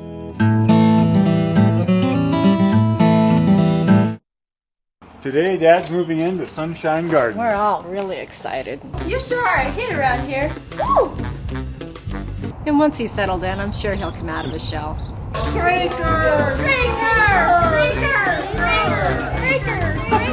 I hear they even have a happy hour. How about that? Yeah. Oh, I think he's going to like it here just fine. You know, honey, I think you're right. You're watching Inside Durango TV on Cable Channel 15. Come check out what's new at the Ute Mountain Casino Hotel and Resort. We now have single and double deck blackjack games. Enjoy our King of the Cage boxing events year-round at our events center. If you're on the go, take a break at the new Ute Mountain Travel Center. With our valet service, you can arrive in style and get right into the action. Visit us for our Saturday prime rib buffet and our seafood buffet on Fridays. With the largest gaming floor in the area, Ute Mountain Casino Hotel and Resort has all the great games you love to play. Make sure to participate in this year's Journey of Hope 5K Family Run and Walk at Mercy Regional Medical Center. All proceeds from the event go to the Journey of Hope Fund, providing free mammograms to women in our area who cannot afford them. New this year is the Colors for Cancer 10K Trail Run. Proceeds from this race support the Mercy Cancer Center's efforts to fight all forms of cancer that affect our community. The 19th annual Journey of Hope is October 5th, so register today at Mercy Health Foundation's website or call for more information. Meet Dan and his dog Bongo. They started their own dog biscuit company, but Dan wanted more. So Dan worked with Fast Signs. They created a plan to attract more customers, get more business, wag more tails. Still, Dan wanted more, and Fast Signs provided more. Fast Signs help with digital displays, mobile marketing, merchandising, fleet graphics, and more. Now Dan has more sales, more locations, more of the good life. And more is exactly what Fast Signs delivers. More than fast, more than signs, more than 530 locations worldwide. Inside Durango TV is locally produced by Fast Forward Media.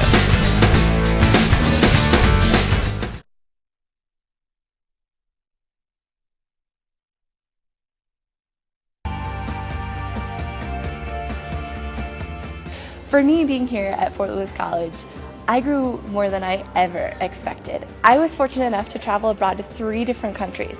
They offer this thing called an Innovative Month. There's several Innovative Months actually offered every summer where professors take students and they go study abroad in a different country. One of the countries that I traveled to with Fort Lewis College was India. We actually did a 5-day silent meditation, which was intense. We got to teach English to some Tibetan refugees who wanted to learn English, which was humbling, so humbling.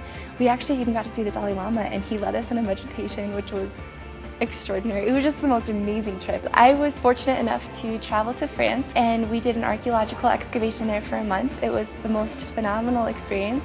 I did 7 upper division credits. We got to excavate, travel around France, all sorts of cool stuff. For me, it was the most amazing thing to be able to touch something that I was like, wow, someone used this 800 years ago. I'm in the middle of France excavating this. Who would have thought like I could do this?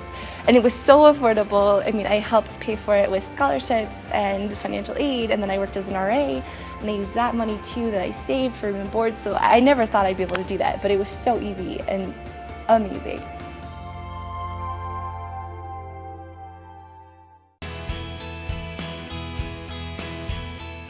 So why did I leave a research university to come to Fort Lewis?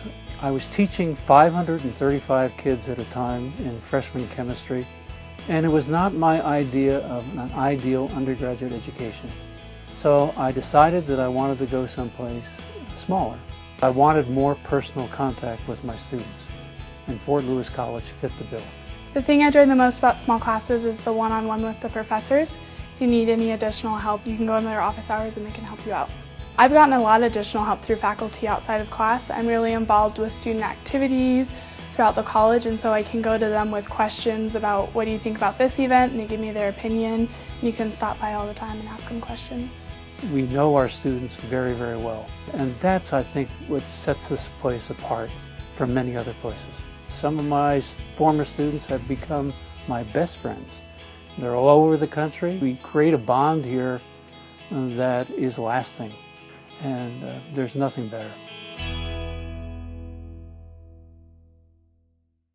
Hi, I'm Dr. Richard Fulton, Director of Teacher Education at Fort Lewis College, and I'm here to tell you about our Teacher Leadership Graduate Program, which will offer both a master's degree and a professional certificate. As you know, we need strong teacher leadership in the Four Corners to sustain important, meaningful reforms that are going to make a difference in our culturally diverse area. Why should you choose Fort Lewis College for your graduate studies in education? Because it is the most personalized program in this region. We have relevant coursework that will have an experiential component that will allow you to research important issues in your own classrooms, your own schools, and your own communities. Having faculty at Fort Lewis College be your primary instructors is a great benefit.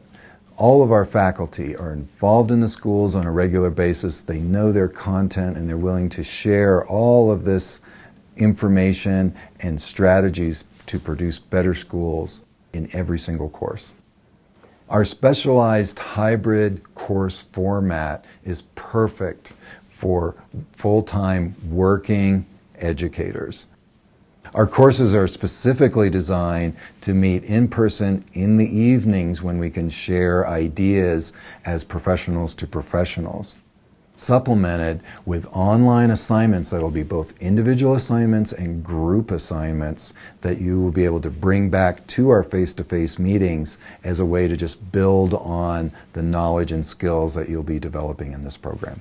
So, if you want to make a difference in your classroom, school, and community as a teacher leader, contact us at Fort Lewis College in the Teacher Education Department.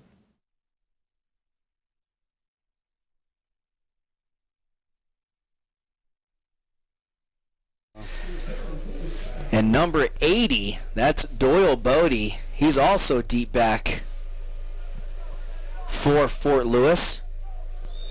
Well, the great thing about this is Fort Lewis gets the ball in the second half to start the game, and then in the third quarter, at least the way the wind's blowing right now, in the fourth quarter they're going to have the wind at their back.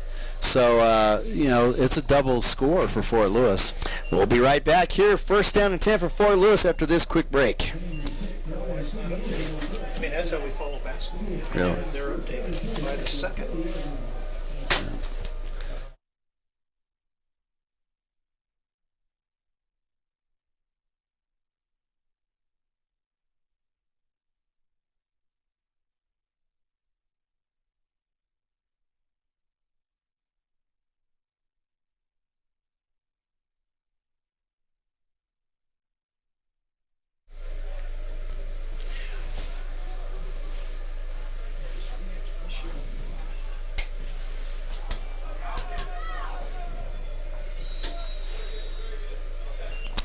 Welcome back. First down and 10 for the Skyhawks. There's a snap handoff to number 3. That's Duncan. He goes forward behind his guard for a gain of 5, so it brings up second down and 5 from the 30.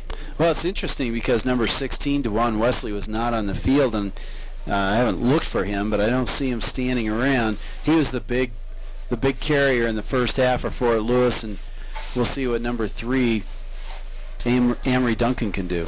There's a snap. The ball was tipped at the line of scrimmage as the intended receiver, number 23, Van Vliet, was wide open. Not any defender around him within 5 yards. So that brings up third down and 5 for Fort Lewis. Well, number 52, Brendan Pitzer, redshirt freshman linebacker, did a good job of penetrating the line, puts his hands up, and you see a lot more of that these days where people are putting their hands up trying to block the pass, and he did a good job of doing that because the wide receiver, or the receiver I should say, was wide open for a first down. Bodie and Holt twins to the top. Van Vliet, the tight end. There's a snap fumbled, but picked back up by Doyle. He's going to keep it. He's trying to turn the corner. He's going to take a big hit as he goes out of bounds. He's close to the first down as they're going to mark the ball around the 35-yard line. Yeah, it looks like he's going to be about a half a yard short. Oh, they gave it to him, so he's going to get a first down on that. Well, you see the coaches on the other side of the field saying he is short, and he's trying to get the attention of the head linesman. They roll the clock, and they are going to give him a first down. So, nonetheless, first down and 10 as they move the chains from the 35. Holt and Bodie to the top.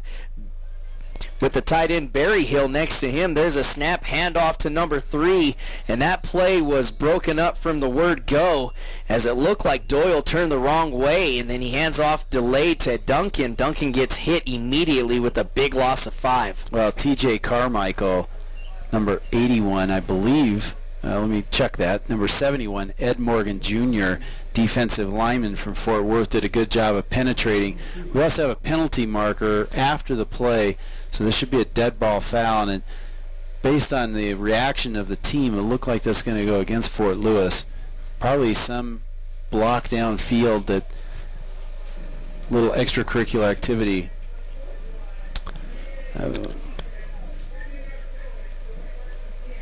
And that goes against number 88. That's Aaron Holt. So that'll move them back 15. So instead of it being first down and 10, it's now going to be first down and 25.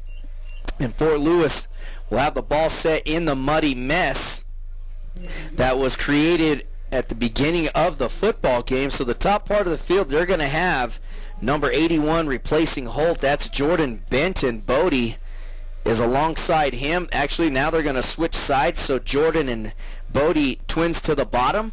To the top is going to be number 4, Anderson. Number 7, Micah Young checks back into the ball game. And number 3, Duncan, lined up behind his quarterback, Doyle. Shotgun formation. There's a snap, 3-step drop, looking down, throws it out, completed to Jordan, and he's hit immediately out of bounds. He almost kept his foot in bounds, Rick, but that's a short gain of 4. They're going to have to do a better job of throwing the ball down the field. I mean, they're going to be in a cover 2. It's going to prevent them from the long pass, but, you know, Fort Lewis has got some talent in some of the receiver positions, and they need to give them an opportunity to get in the open field and break it for a long gain and hopefully a first down. We've got third down, 25 to go, 13:45 in the third quarter, 9-7 Fort Lewis. We're going to have a timeout, I believe, again for Oklahoma Baptist, so we'll take one ourselves. We'll be right back after this brief message. Whether you make your plans over a barbed wire fence or over wireless internet, if you're coming from the stockyard or the stock exchange, Durango is right at home at the Diamond Bell, timeless and timely. It's full steam ahead at the Durango and Silverton Narrow Gauge Railroad. Enjoy a historic trip through southwest Colorado's rich scenery with daily train excursions through the spectacular San Juan Mountains. See the world-famous 400-foot drop at the High Line. Relax as you chug along the Upper Animas River and spend an afternoon in the historic mining town of Silverton. Stop by the depot or call 247-2733. Get more information on our website at durangotrain.com.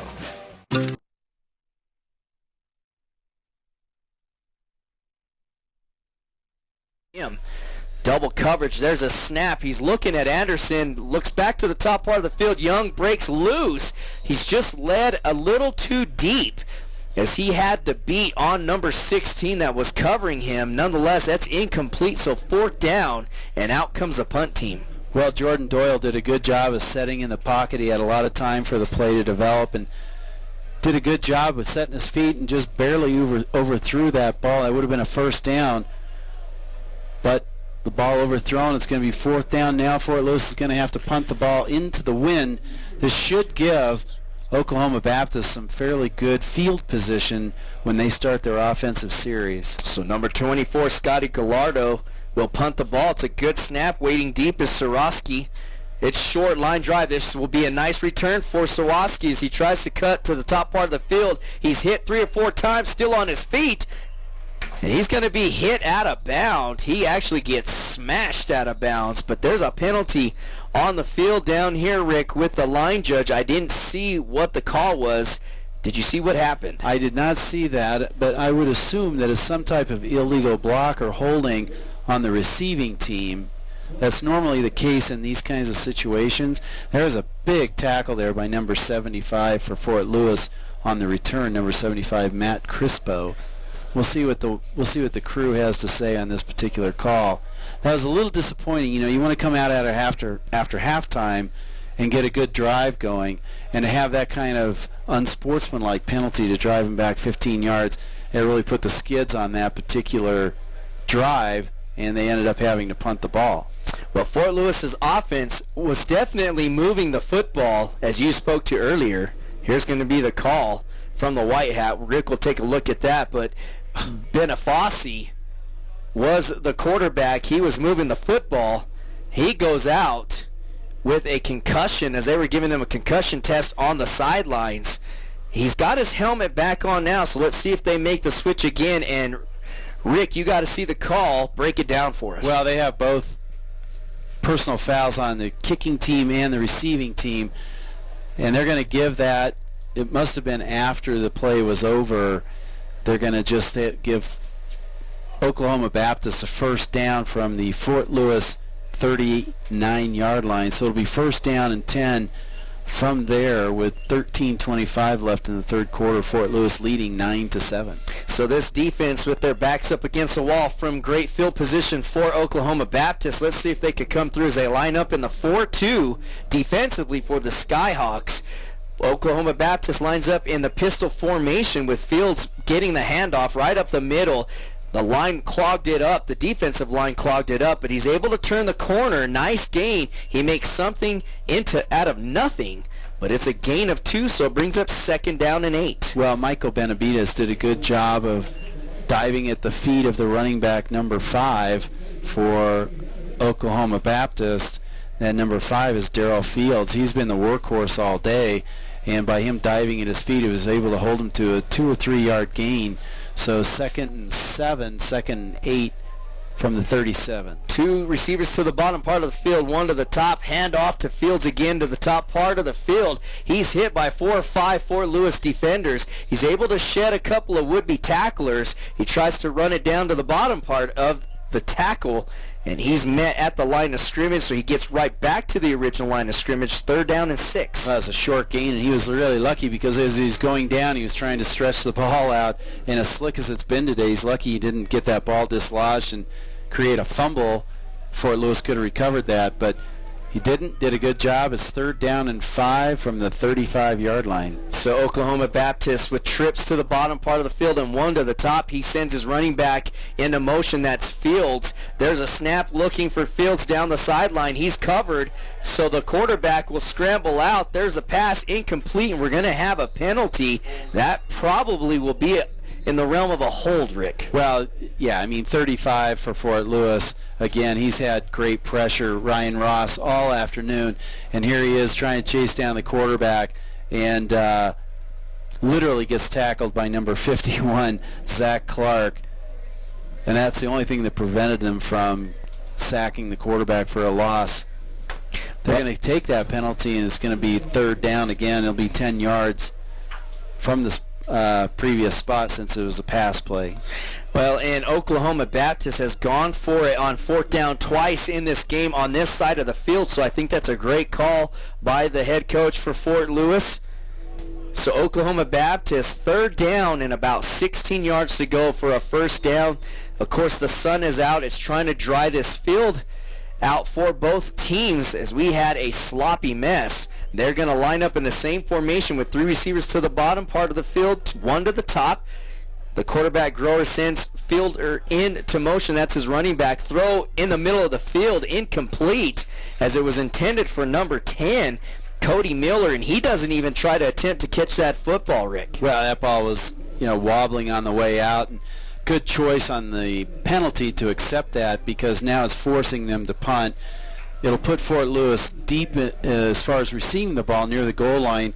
The wind's blowing pretty hard here from the north to the south, which is at the back of Oklahoma Baptist. Fort Lewis is fortunate if they'll blow that into the end zone and they'll get it at the 20-yard line unless they can get a good run back. Well, if it goes over the head of the deep back, number 14, Morrow, he's going to let it go, and he does just that. So we're going to take a quick break. When we come back, it'll be first down and 10 for Fort Lewis as they lead this game 9-7. We'll be back shortly.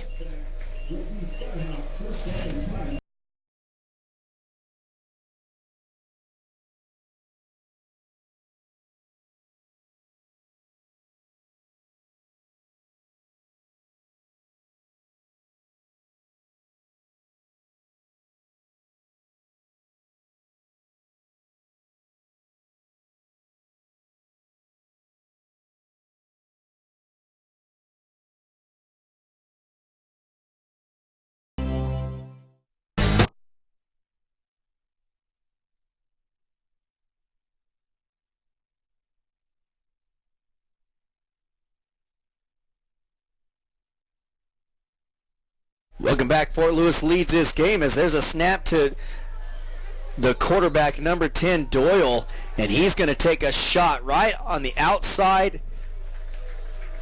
of the field of play, and that was not a smart move by the defense of Oklahoma Baptist, as he was about 3 yards in the sideline, Rick, and he takes a hit to the head. He did his personal foul. It's going to be 15 yards. They're going to count 15 yards by the end of the run. So that'll give Fort Lewis, oh, they waved that off. So they did not give him a penalty for a late hit out of bounds. It's going to be 2nd and 10 for Fort Lewis. Okay, well, 2nd down and 10, shotgun formation. Micah Young checks into the game. Number 80, that's Doyle Bodie. Number 88, that's Aaron Holt to the top. The tight end is at the bottom part. That's Drew Berryhill, number 85. There's a snap, a handoff to number 16, who checks back into the game, and this is why he is such an exciting running back, as he gets hit right at the line of scrimmage. He's able to shed a tackler, and then he gets hit 2 or 3 more times until he gets the first down. Well, I think DeJuan Wesley's just done an amazing job today. I mean, these are horrible conditions. He takes a couple of hits, just keeps his legs going, and you can see he's probably going to be the featured back for Fort Lewis at this point, because he's done a fantastic job today. And although we don't have stats due to some technical difficulties, he's got to be over 100 yards easily. Well, there's a snap to Doyle as he hands it off again to number 16, Wesley, and he moves forward for a gain of 2, so it's bring up 2nd down and 8. And Rick, what a nice neutralizer that is for this Skyhawk football team in these kind of conditions to have a running back like DeJuan Wesley. Well, you know, when you throw the ball, 2 things bad can happen and 1 good one. So if you can get a good running game going, and later on, if you need to, a good running game opens up the passing attack, and Fort Lewis, I think, is happy to keep the ball on the ground and just grind it out and get some first downs. There's a snap to Doyle as he's going to keep it himself as he fakes the handoff. He throws the ball. It was intended for number 7, Micah Young, and it's thrown about 3 feet too high, and Micah Young is a tall target himself. He's 6'3", 200 pounds, Rick. Yeah, I mean, that was open out in the flat, and the quarterback today, Jordan Doyle, just doesn't seem to have his rhythm on his passing game. He's done well when he's outside the pocket running, but the passing game just isn't clicking for him. And Coach Smith on the sideline showed some frustration on that last play. He felt that was something that should have been completed. Well, look at Anderson. He's in single coverage down to the bottom part of the field. There is not a safety on him, and he's looking straight down the field. He's open. Oh, and what a shot he took. And he is lucky there was not a penalty thrown on that play as he went high. But nonetheless, it was intended for Micah Young. Unfortunately, the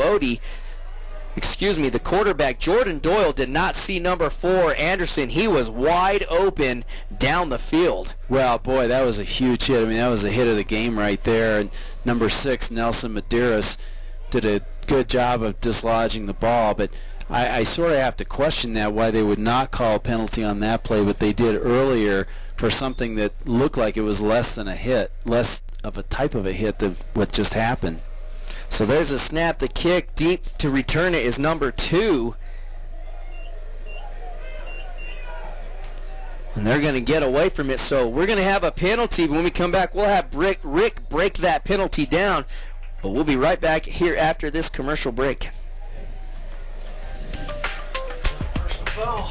One of the things that we promise every guest at Durango Motor Company is one low price, plain and simple, always.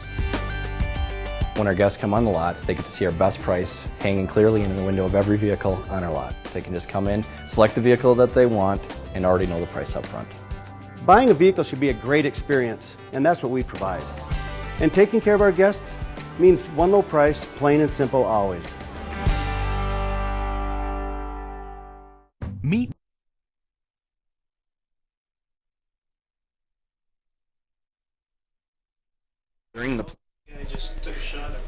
Welcome back. 9-7 is your score. 10:06 left in the third quarter. Rick, we would like to thank some more people. Well, we certainly do. We want to, Department of Athletics would like to thank the following corporate sponsors: CJ's Diner, Durango Silverton Narrow Gauge, Durango Motor Company, Go Skyhawks, So break down for us what happened on that last penalty on the punt. Well, there was an unsportsmanlike call on Oklahoma Baptist, and what that does is it takes it 15 yards from the end of the run. It's first down at the 13-yard line for Oklahoma Baptist. Well, there's a snap to Grower as he hands it off to number 22, the speeding running back.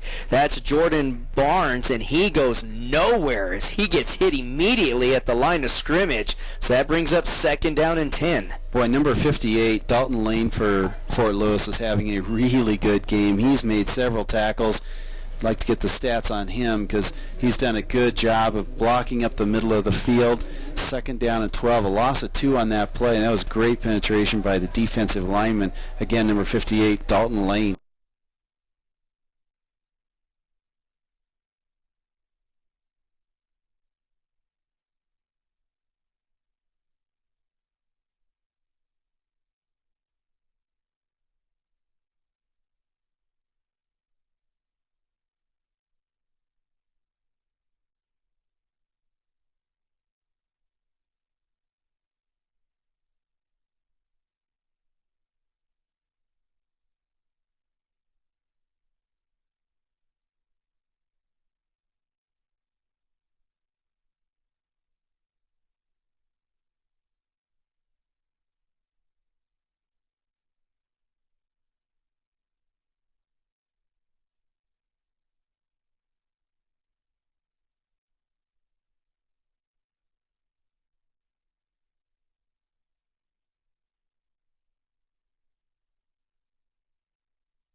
Or no gain.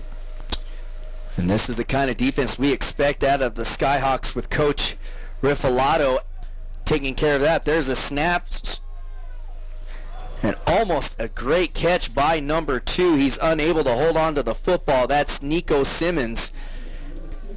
And that's going to bring up 3rd down and long for Oklahoma Baptist. Well, again, another 3rd and long situation. This is what you want when you're a defensive coordinator and a defensive team, and hopefully we'll be able to stop him here, get the ball back. We have a little bit of an injury, so it's going to be a short timeout, and I believe it's hard to see the numbers, but it looks like it's number 56 for Fort Lewis. That's Derek Wetzel, sprained ankle or something. He'd probably be back a little bit. So here's the snap, 3rd and long, looking down to the field. He throws it, almost intercepted, and Rick, in all reality, that should have been picked off. It doesn't get any easier than that as number 33 almost has it. That's Franco. He's unable to hold on to it, and that's going to bring out the punt unit for Oklahoma Baptist. Well, it would have been nice to come away with a pick there and great field position, but again, we're going to get the ball back on a punt. The wind has died down a little bit, so that'll be good for the return man, number 14, Matthew Morrow, senior from Miami. We'll get some good field position here. Hopefully we'll run it back for a touchdown. Well, if they continue to kick those low-line drives, he's going to at least get the opportunity to do something with it. There's a snap. The kick is off. He gets hit. They're not going to pull out the penalty, and they keep it away for Morrow. And they're going to mark this ball dead on the 35. So 1st down and 10 for Fort Lewis. We're going to take another quick break. We come back. Fort Lewis ball. They lead this game 9-7. Meet Dan. He owned a dog biscuit company, but Dan wanted more. So Fast Signs created a plan to raise Dan's business visibility. Now Dan has more sales, more stores, more of the good life. And more is what Fast Signs delivers. More than fast, more than signs. The local pub is a tradition dear to the heart of any town. Durango's local pub is the Irish Embassy, a favorite with locals for breakfast, dinner, or just a pint with friends. With a traditional Irish menu and all your favorite brews on tap. The Irish Embassy, Durango.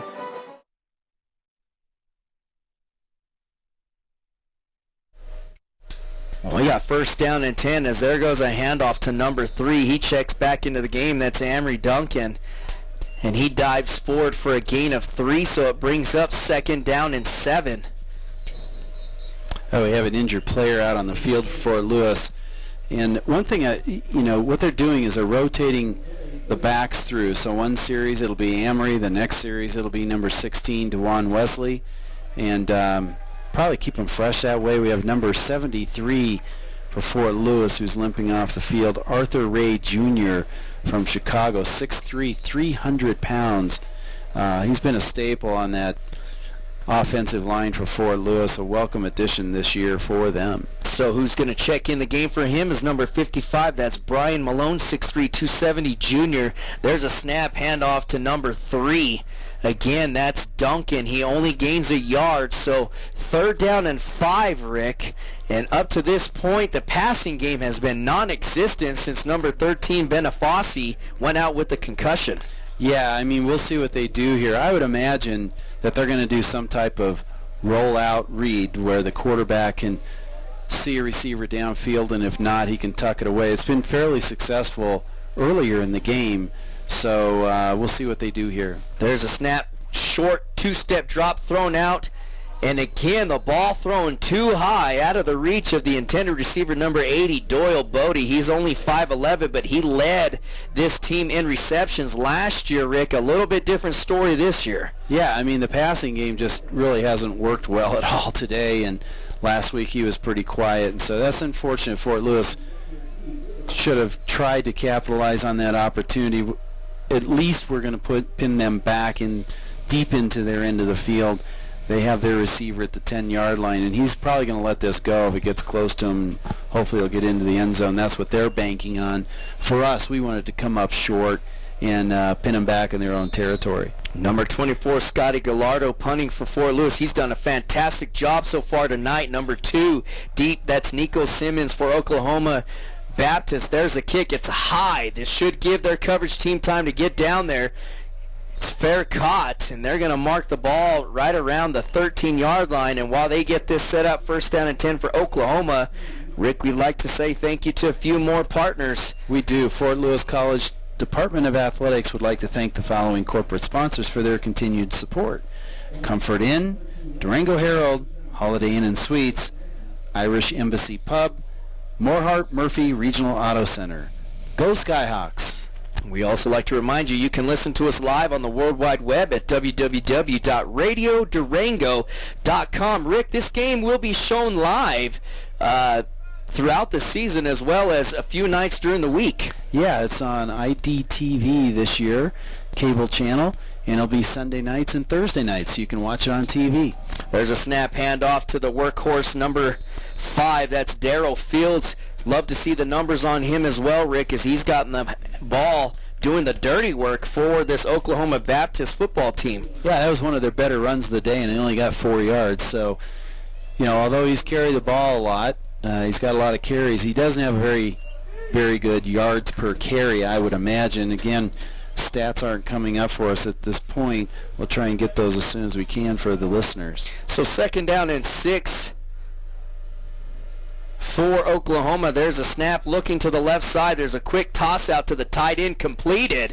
And I don't think he got enough for the 1st down. That was a huge hit he took by number 26, the defensive cornerback. That's B.J. Newman.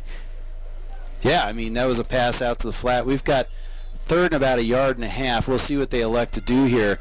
But the defense has shown they can stop these short yards gains. 3rd and 1.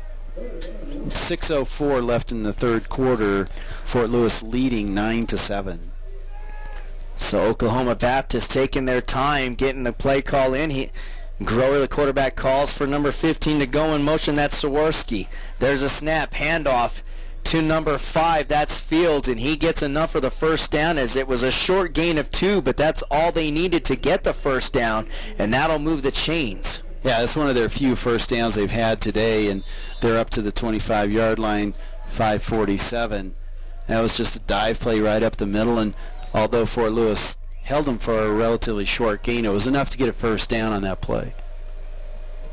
So 2 receivers to the bottom part of the field, 1 to the top. They're going to have a slot back in the backfield with the pistol formation. There's a snap, handoff to Fields again, right behind his tackle. But right there to meet him immediately is number 45. That's Alvarez, and we're going to have a late flag. This is going to be after the fact that the whistle was blown. And Rick, I was looking down to my stat sheet. What happened? Well, it looked like I would be shocked if this went against Fort Lewis. It looked like they were trying to let the runner go, and people are still pushing and shoving, and We're going to be interesting to see what they call on this play. You never really know when there are these big piles here, but Fort Lewis players are clapping their hands. So here's a call from the white hat, Rick. Oh, yeah. Unsportsmanlike conduct, which is probably our third or fourth one of those today. That's going to be a big penalty. It's going to drive them back half the distance to the goal, down to about the 12.5-yard line since it was inside the 30. And Rick, this defensive front, this defensive four has done a tremendous job compared to what they were up against last year. Oh, they've done a great job. It seems like they're playing a lot harder, a lot more intensity, a little bit beefier on the front end. And again, with the offense moving the ball, especially running, it keeps them off the field and it keeps them fresh and able to make big plays, and that's what they've done today. And, quite honestly, Oklahoma Baptist, their offense has not done very well today, and part of that's to Fort Lewis, and then you sort of wonder, what level of play this team can really provide. There's a snap fake handoff. He throws it downfield. He's got a receiver open, and he just rushed the pass as the pocket was collapsing on him. He still had time. He stepped up into the pocket, Rick, which is what a good quarterback should do. He threw the ball off of his back foot, and he completely missed the intended and wide open receiver, number 2, Simmons. Well, B.J. Newman for Fort Lewis, the defensive back, had one-on-one coverage, and quite honestly, Nico Simmons just made a cut to the middle of the field, and they weren't able to stay with him. He was wide open, and for Fort Lewis, the cover guy was, less than 10 yards away from him. That would have been an easy touchdown had he been able to connect on that play. So we're going to have 4 receivers to the bottom part of the field. There's a throw. He's open again. Is Simmons unable to get there, and actually that time he had a better opportunity to catch the ball than the last throw, Rick. It touches his hands. I'm wondering if he lays out for that catch, if he doesn't haul it in. Nonetheless, a great effort by Simmons, incomplete pass, and that'll bring out the punt team. Well, that's the second time in a row where number 26 for Fort Lewis, B.J. Newman, got beat on the play, and both times could have been touchdowns because he was beat by at least 2 or 3 yards on that play, and the ball just a little overthrown. The receiver tried to make a catch but was unable to, and Fort Lewis gets another receive on the punt. Matthew Morrow deep to return this kick. Let's see if he gets an opportunity, and he does not as the ball is kicked out of bounds. And they're going to mark this ball around the 32-yard line. So first down and 10 for Fort Lewis's offense. 4:43 left in this third quarter. 9-7 is the game. And again, Rick, this offense for Fort Lewis has stalled out, really not getting anything going as far as momentum or continuity in this second half. Well, we'll see what they do here. I mean, they have got to score. They don't have enough of a lead. A field goal for Oklahoma Baptist wins this game. And Fort Lewis, this is their time to put some points on the board. Number 16 for Fort Lewis, DeJuan Wesley's back in the game, and he's been sort of the spark plug for them today, and we'll see if he can get something going for him on this drive also. Micah Young split solo coverage to the bottom. Anderson to the top, 2 tight end set. There's a snap, hand off to number 16, Wesley, as we suspected, and he's just tripped up. He's almost able to break it away, but gets tripped up from behind, not after he gained 7 yards, so it brings up second down and 3. He's a smaller guy. He's only, 5'9". He's very muscular. He's 185 pounds, and he's got some explosive power as he gets to the hole, and they just haven't been able to figure him out today. So we got second down and 3. Same formation for Fort Lewis as it's another handoff to Wesley, and he's going to be close to the first down. I think he's got it as they call for... they're going to make a third down, I think, and very short. Well, they may measure this. As I'm looking at the line judge, he's giving the signal that it's a first down on his chest, and it is, so that'll move the chains. First down and 10 as they mark the ball on the 42-yard line. And again, I can't think of any better way to put it, as you did, as Wesley the spark plug of this offense. No, I mean, he's done a great job, and again, as soon as we get those stats, we'll pass those along. He's done a terrific job, and he's held on to the ball. There's a snap, and it's a throw, and that was a terrible mistake on the part of Anderson. I'm trying to figure out why on earth he would catch the football and carry it out in front of his body. Well, he fumbles the football, Rick, and it's a turnover. Yeah, it was a slant pattern in which he cuts across the middle. It was a perfect throw, and he holds the ball out in front of him, trying to get more yards, it seemed like, which he didn't need to do. He already had the first down, and as he's going to the ground, somebody hits it right out of his hand, pops it up, and Oklahoma Baptist recovers the ball. Again, another turnover that Coach Smith has got to be disappointed in. He's talking to number 4, Maurice Anderson, right now, and I don't know what he's saying, but I'm sure he's telling him to hold on to the ball because we had that first down. Yeah, it was a great completion. Nonetheless, first down and 10 for Oklahoma Baptist as they do their job on the defensive side in creating that fumble and gaining possession of that ball. There's the snap. Fake handoff to Fields. He's looking deep. His grower. He finds number 8, and he's still on his feet after he takes 2 big hits, and it's a foot race to the end zone, Rick. 10, 5. He's going to dive for the end zone. Touchdown. And what a mistake that was by the defensive part of Fort Lewis as 2 guys hit the tight end. Rick, that was caught and scored by number 8, Eric DeLay. And he finds himself into the end zone. Well, we just talked about that, right? I mean, Fort Lewis, they have a 9-7 lead, and one mistake, and here they are possibly down 14-9, and they didn't wrap up on the tackle. 2 guys hit the receiver very hard, but weren't able to wrap up and take him to the ground. So number 19 will come out to attempt the extra point kick, and that is up and through, and that is good. So we'll take a quick break, and when we come back, we'll have the kickoff as your score is 14-9. For natural and organic vitamins and supplements and health and beauty products, there's no better place than Nature's Oasis. We offer an experienced staff, nutrition and supplement education, and exclusive products. Nature's Oasis, home to the largest selections of vitamins and supplements in the Four Corners region. Visit the scenic James Ranch in the Animas River Valley to enjoy lunch or dinner at the Harvest Grill and Greens. The menu is based on a seasonal supply of organically grown James Ranch products. The Harvest Grill and Greens at James Ranch, 10 miles north of Durango.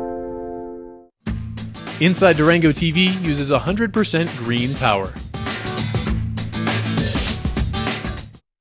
Go underground with the Old 100 Gold Mine Tour, a fun and exciting look at gold mining in Silverton. This is an authentic gold mine, and the tour includes a train ride and mining demonstrations. The Old 100 Mine Tour runs 7 days a week with hourly tours, 10 a.m. to 4 p.m. And for gold and silver as long as you like, and keep what you find. Take a scenic drive north to historic Silverton and the Old 100 Gold Mine Tour.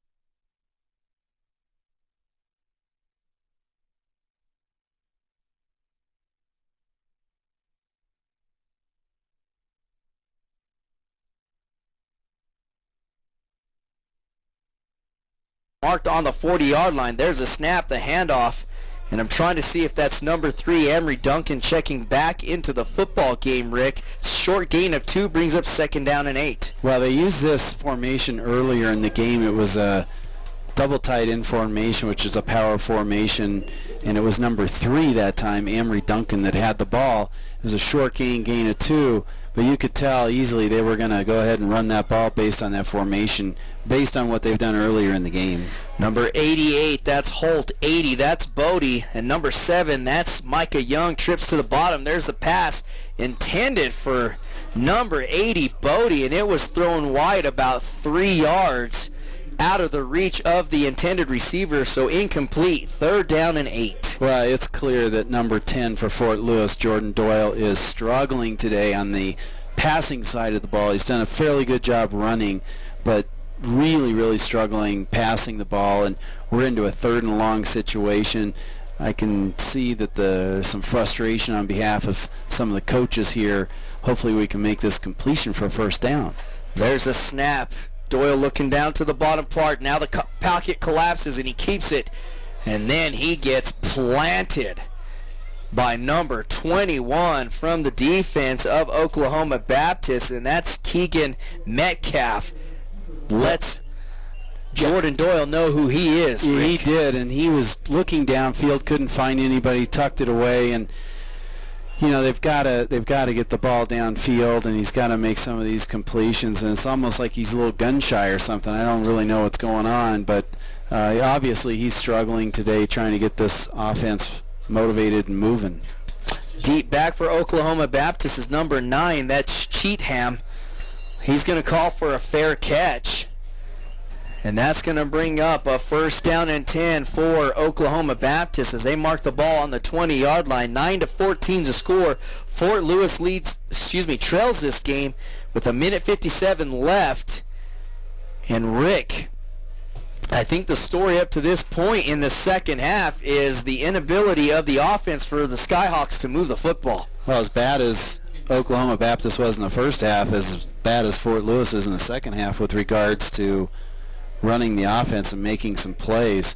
We have a new player, Dylan Sterling, who played last year, has checked into the game at one of the cornerbacks. There's a snap handoff to the running back Fields, and he breaks through the line of scrimmage. He gets hit right at the line of scrimmage, and he's able to shed that tackle. So again, not wrapping up is the story within the last 3 plays here for Fort Lewis. Well, this is what we talked about just a little bit earlier. You know, last year the offense wasn't able to move, and the defense gets on the field too long, they get tired, and it almost looks like the defense is getting a little tired from being on the field so long in the second half. There's a snap handoff to Fields as it was a power run behind the tackle. This time Fort Lewis is going to have something to say about that as they're going to lose 2 yards. Should bring up second down and 12. And now we have another penalty after the fact of the play with 1:24 left. And Coach John L. Smith is just not happy with what's transpiring out on the field as he walks out there to ask some questions. Well, it looks like number 33 is the one who's going to get tagged for that penalty. Number 33 is Franco for Fort Lewis. I don't know what happened on the field, but he was obviously frustrated. He's going to come off the field. 45 for Fort Lewis. Reyes did a good job of closing on that, and Coach is going to talk to Franco and see what's his side of the story on that deal. It looks like it's going to cost Fort Lewis 15 yards. On both teams, it sounds like from the white hat, but maybe I could have misheard.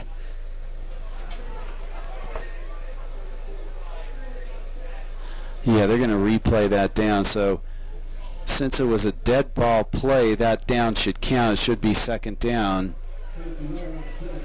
And we seen that hurt one of the NFL teams earlier with San Francisco and Green Bay where the penalties offset, and that was after the fact of the play. So it should bring up second down. No question about it, second down and 12, but they still have one on the board, and there they go. So they've got it right, second down and 12 for Oklahoma Baptist. One receiver split down to the bottom part of the field with the tight end on the line of scrimmage. 2 receivers to the top. Fields, the running back, in the backfield. There's a snap handoff, and he's met immediately. He may have gotten back to the line of scrimmage, Rick, but number 45 and number 58 in on the tackle for Fort Lewis. Well, number 15 for Fort Lewis, Connor Edsity, did a good job of closing in on that.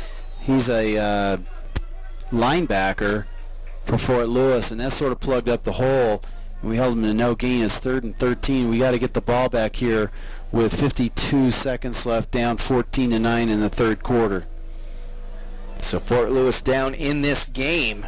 3rd down and long. Let's see if the defense can hold them down. They're going to try to pin their ears back and make something happen here. We're going to have a timeout as Oklahoma Baptist wants to talk about it. And Rick, a few people we like to thank for making this possible for us. Absolutely. The Fort Lewis College Department of Athletics would like to thank the following corporate sponsors for their continued support: Coca-Cola of Durango, Durango Orthopedic Associates, Mercy Regional Medical Center, CJ's Diner, Durango Silverton Narrow Gauge Railroad, Durango Motor Company, Go Skyhawks. I'd like to remind you can listen to us on the World Wide Web at www.radiodurango.com. Rick, this game will be shown live throughout the season as well as a few nights during the week. Well, it's going to be on IDTV on Sunday nights, and then it's also going to be on Thursday nights. So if you hear it on the radio, you can watch it on TV. If you can't make it to the game, we got a good crowd today. The sun's out now, a little bit of wind, but coaches have their coats off, and looks like a nice afternoon for football at this point. We have a few more sponsors we want to recognize. The Department of Athletics would like to recognize KDUR Radio, LAFA LLC, Mark Craig Agency, PJ's Gourmet Market, Papa John's, Raymond James Financial Services. Grower calls for his running back number 22 to go in motion. That's Barnes throwing it down the field. He's got a receiver slightly open, but that pass is incomplete as the safety number 21 moved over on the coverage. So incomplete, 4th down and 12, and out comes the punt team. Well, Dylan Sterling, who had come in earlier, did a good job on that, and then the safety number 21, Benavides, came over and made sure that that pass was not going to get caught. That was good defense by Fort Lewis on that play, resulting in 4th down. Morrow deep to return the punt as he ripped off a 42-yard kickoff return. He may have an opportunity. We got a penalty on the field, and number 14, Morrow, catches the football, and then he can't hold on to it, and it goes out of bounds. As we got 24 seconds left on the field, Rick, what's the call? Well, we're going to have illegal substitution, 12 men on the field by Fort Lewis. So either make them re-kick. They'll take the penalty probably from the end of the kick and push them back 5 yards. Fort Lewis left 1st down from there, or they can push the ball up from the prior spot 5 yards and have them re-kick. I seriously doubt they're going to do that, though. They'll put them back further in their own territory. You talked about this earlier, number 6 on the great coverage on that last play to bring up 4th down. That is Dylan Sterling. He's replacing number 2, Jamal Campbell, and Campbell's day is done, Rick, as he's down on the sideline with the hamstring injury. Yeah, that's too bad. I mean, I can see him with some ice on there, and he was our spotlight player today at noon, so hopefully that's not the Madden curse, but that's too bad to see. He's a great young man, and hopefully he'll be back for next week's game. 24 seconds left in this third quarter. 14-9 is the score. Fort Lewis had the lead for the majority part of this quarter, and then one bad play, which was a completion and a fumble, led to an immediate touchdown on the following play, and that's where we stand, 14-9, as the offense makes their way on the field. Jordan Doyle and company going to try to make something happen as they've been stalled out lately as well. The officials talking some things over. They're going to have 3 receivers to the bottom part of the field. That's going to be number 81, Jordan Benton. Number 80, that's Doyle Bodie. And number 7, that's Micah Young. The top part of the field is going to be a tight end. That's number 85, Drew Berryhill.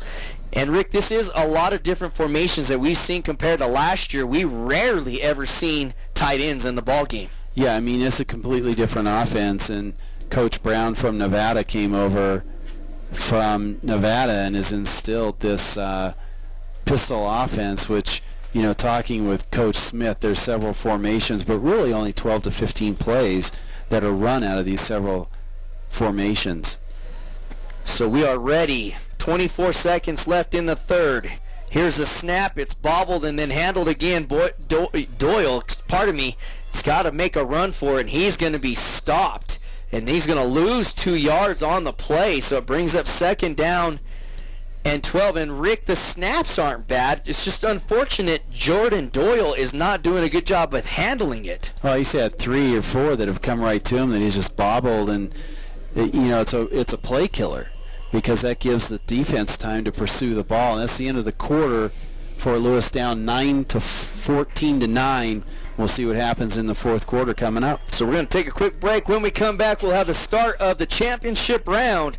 Bringing the fourth quarter to you, 14-9 is a score. Fort Lewis trails this game. KIUP bringing you Fort Lewis College football. We'll be right back. Come in. Welcome to the Durango Area Parade of Homes, opening Friday, September 27th. Friday night kicks things off with romantic Homes Under the Stars parties. Then tour Parade homes all weekend to discover amazing architecture and fresh ideas for your home. One $15 ticket grants you access to all events for 3 days. Participants could win a full set of kitchen appliances, a granite countertop, or other great prizes. So come join us for the 10th Annual Parade of Homes. The Sporting News Grill at the new Holiday Inn and Suites of Durango is now open for breakfast, lunch, and dinner. Featuring a full-service restaurant and bar with 11 HD TVs, it's a great venue for family and sports fanatics alike. The Sporting News Grill. Stop in and let us show you our Dame face. It's time for rejuvenation with luxurious healing waters, breathtaking views, and lavish spa treatments at the Springs Resort and Spa in Pagosa Springs. Stay at the new Ecolux Hotel and enjoy 24-hour access to our 23 unique pools by the river. Indoors, relax in the hotel and enjoy therapeutic services at the spa. It's time for rejuvenation at the Springs Resort and Spa in Pagosa Springs.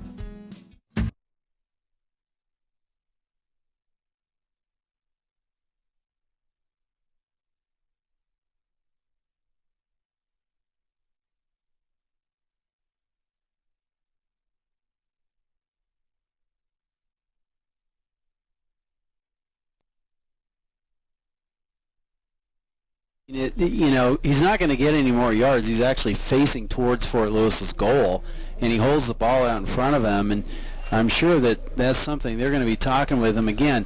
Needless to say, it's 3rd down and less than a yard, and we'll see if they can pick this up. Number 16, DeJuan Wesley's in for him. There's a snap handoff to Mosley as he finds his way to the 1st down and more. He's going to gain 6. And what a nice safety outlet to have in the backfield, Rick. You can hand it off to a young man like that. Well, he did a great job. He gets the ball, and he was really selective in the hole that he chose. Took his time, saw where it opened up, and got about 5 yards for a 1st down. And Fort Lewis has got the ball on the 43-yard line. Hopefully can sustain this drive to get into the end zone. Anderson is single coverage to the bottom. 85 is a tight end next to him. There's a snap handoff to Mosley. He's going to get some room to the top part of the field. It's a foot race, and that might be coming back on a hold. But nonetheless, what a great run that was, and that's going to be, I can guarantee, is coming back. A 32-yard run, and I don't know if they call this a block in the back. I'm not sure. And it's not. It's a holding penalty. It came from the back judge, and that's going to be, at the spot of the foul, which is about 2 yards ahead of the line to gain. So it's going to be 10 yards, so it'll be 1st down about 8, which was unfortunate because that was a long gainer that Fort Lewis really would have liked to have had. And again, he's just shown such great patience in selecting the hole that he chooses and did a really good job and very fast open field. So they're going to bring in number 3, Duncan, to give Wesley a break after that long run. There's a snap handoff to Duncan. He's going to fight for every yard he possibly can. He's going to come up short about a yard for the 1st down, so 2nd down and 1. Right, he showed that he's running that ball. He almost looked identical to DeJuan Wesley on that play. Put his head down and got about 9 yards on that. We have 2nd down and 1 to go. We'll see what they do here. I mean, they've got a lot of success on the ground, and, I'm not a coach, but it would seem that they want to keep this momentum going and get the 1st down. Young, Bodie, and Jordan down to the bottom and trips. Handoff to number 3, Duncan. He's going to get the 1st down and more as he gains 7. That'll move the chains, and now coming back into the game is number 16, Wesley, as he checks in for Duncan. Yeah, Duncan looks a lot like Wesley, about the same size. The difference is Duncan looks like he's a little bit smaller than what Wesley is, and both of them have done a good job today. In particular, DeJuan Wesley has just been outstanding. Jordan and Bodie, twins to the bottom. There's a snap handoff to number 16, Wesley, as he moves forward. Nice gain of 5. So that brings up 2nd down and 5 as they mark the ball just short of the 35. It's going to be 2nd down and 5 from the 37. Well, the key at this point, Fort Lewis has got to hang on to the ball. They've shown that they can move the ball, and why change what's successful, right? So if it's working in the middle, keep working in the middle until they can prove they can stop it. Just make sure you hold on to the ball. And there's a snap to Doyle. Handoff. He's going to try to turn the corner. Is number 16 Wesley, and he gets enough for the first down as he gains 11 yards on the carry. And actually, he only had one defender to beat, Rick. That was number 4. He cuts out his legs from underneath him, but if he stays on his feet, it's off to the races. Well, and the coaches were looking for a block from Maurice Anderson, number 4 for Fort Lewis. Had he been able to sustain that block, that would have been a touchdown. Unfortunately, he wasn't able to sustain it, and the defensive back made a good play in stopping him. Jordan and Bodie to the top. Young to the bottom. There's a snap, and it's handed off to the running back, Wesley. And he's going to, again, 5-6 yards every single carry, Rick. So second down and 5 for the Skyhawks. Yeah, he's a little bit gassed coming off the field, and they've done a good job of establishing this running game, taking over the line of scrimmage. The offensive line has done a great job of showing who's in charge on the offensive side of the ball here, dominating the line of scrimmage. We'll see if they can punch this thing in as they move down to the 20-yard line. There's a snap to Doyle. He hands it off to number 3 as he finds his way right in the middle of the field. Duncan with the nice run, and his helmet comes off. He's going to have to come out for a play, but he picks up a first down and more. That's a gain of 12 yards. That's going to be first down and goal. Well, they're going to be down about the 9-yard line, first and goal, and this is where it's going to get tough. It's a little bit smaller field here, and that offensive line has got to dominate the defensive line. It looks like the guys on defense, they got their hands on their hips, look a little bit tired. Hopefully we can capitalize on their fatigue at this point in the game. Single coverage with Anderson at the bottom. He's a taller receiver. Let's see if they go to the corner with him. There's a snap. Handoff, fake handoff. Let's see if the quarterback Doyle can get in the end zone as he dives. He's close. No go as he's down around the 1-yard line. And Rick, he did everything he could to try to dive into the end zone. He just got met right at the 1-yard line. So second down and goal from the 1. Well, they're going to be looking to punch this thing in, and I'd be surprised if they don't. I mean, they've dominated the line of scrimmage. He did a good job of putting the ball in the belly of the player, pulling it out, sweeping it around the side, and was just short of the goal line, about the 1-yard line. Let's see if they hand it off to their workhorse, Wesley, number 16. There's a snap. They do just that. He goes right into the middle of the pile behind his big offensive lineman. Touchdown, Skyhawks! Well, no surprise. I mean, he's been so dominant on that side of the ball, and they had a great push from the offensive line. Right now they're going to be up 15-14, and we'll see what they do here. They're going to go for 1 point after, make it 16-14. But, boy, what a great series by both the offensive line, and in particular, DeJuan Wesley did a fantastic job dominating in that running game there. That was great, and the sideline is pumped up. So here comes 97, Frazier, to kick the extra point attempt. We're trying to figure out what the official is, so they're going to talk this over to see if they want to go for 2. And they're going to call a timeout, so we'll take a timeout ourselves and be right back. That's where you're at. Yeah. Introducing the Southwest Colorado Summer Guide, the free magazine with information about where to eat, what to do, and what to see. Pick one up and get the inside scoop on what's going on. From Cortez to Durango, from Pagosa Springs to Silverton, and everything in between. So pick up your copy of the Southwest Colorado Summer Guide. This free publication of the Durango Herald is available all over town.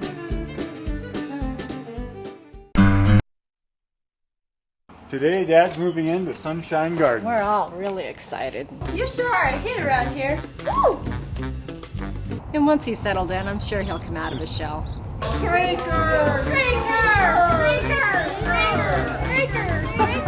I hear they even have a happy hour. How about that? Yeah. Oh, I think he's going to like it here just fine. You know, honey, I think you're right.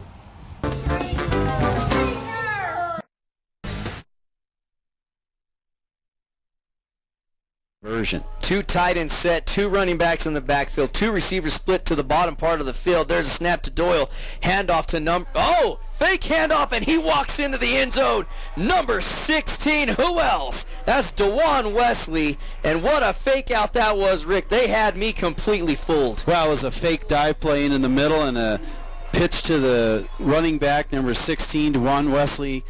Really just walked into the end zone for a 2-point conversion. Fort Lewis goes up 17-14, and it's almost like they decided they were going to put it in gear and move the ball down the field, and they dominated that series. 17-14. We're going to take a quick break. When we come back, we'll have the kickoff here for Fort Lewis. That is the loudest I've heard a crowd in a year and a half. Yeah, baby.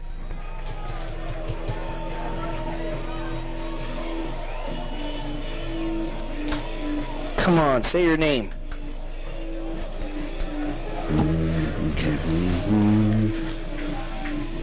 We got 2 more. Good.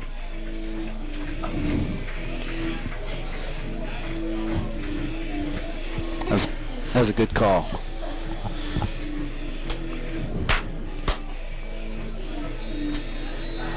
Welcome back. What excitement we have at this field today as Fort Lewis takes the lead 17-14. There's a kickoff caught, fumbled by number 15, Saworski. He's going to be tackled around the 5-yard line. What a job. What a coverage by this Skyhawk coverage team on the kickoff. And Rick, this is the kind of excitement we were hoping for from these fans and from this football team. Oh, the crowd's jacked up and the players are jacked up. They got rock going on and the music in the background. The guy fumbles the ball on the kickoff around the 2. Gets tackled at the 5. Great job by number 20 for Fort Lewis, Josh Roybal. And they are in a hole. They have not proven that they can do anything on offense. And here they are on the 5-yard line in the 4th quarter with 9:53. What a great opportunity for Fort Lewis to really seize control of the game if they can hold them. One thing that has been proven is this defense, the ability to put their foot on the gas pedal. There's a snap, quick throw out. The pocket collapses there. Hit, almost a safety. And the quarterback had the opportunity to throw the football away. Number 7, Grower, he could have thrown it away. He was out of the pocket. He had a receiver in the air, Rick, and he decides to hold on to the football. It almost cost him a safety. It did almost cost him a safety. They're back on the 2-yard line. That was a pretty risky call. They haven't been able to do anything running, but still to be on your 5-yard line when you haven't really done much all day, that's a tough call. And now they've lost 3 yards. They're back on the 2-yard line, first down and around 15 to go, and they just keep digging themselves a bigger hole, and hopefully we can capitalize on that.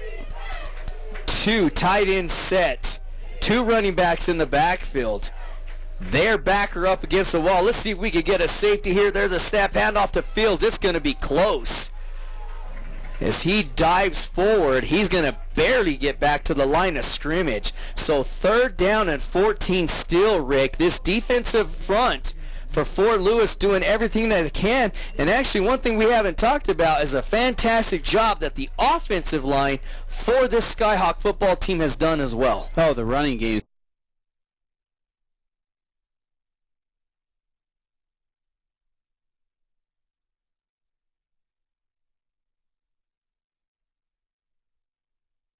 Snap, fumble on the ground as Fields tried to cut back into the middle part of the line, and his feet come out from underneath him. He's going to lose a yard, so that's going to bring up 4th down and 17 now from the 1-yard line. And really, you'd like to see Fort Lewis just drop back and have solid coverage, as they're going to have amazing field position. Rick, are they going to go for the block? Are they going to go for the return? Well, they're going to go for the return. I mean, this is a short field.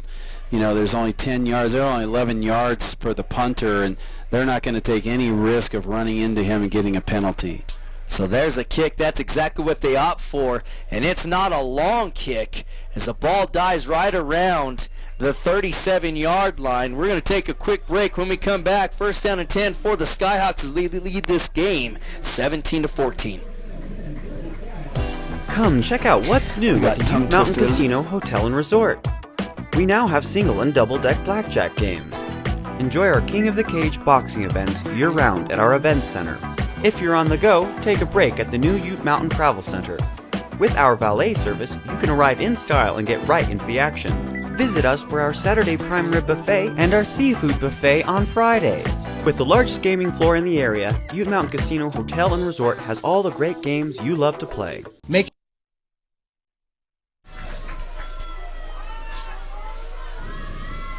First down and 10 for Fort Lewis as there's a snap to Doyle. Handoff. Nice run by number 3.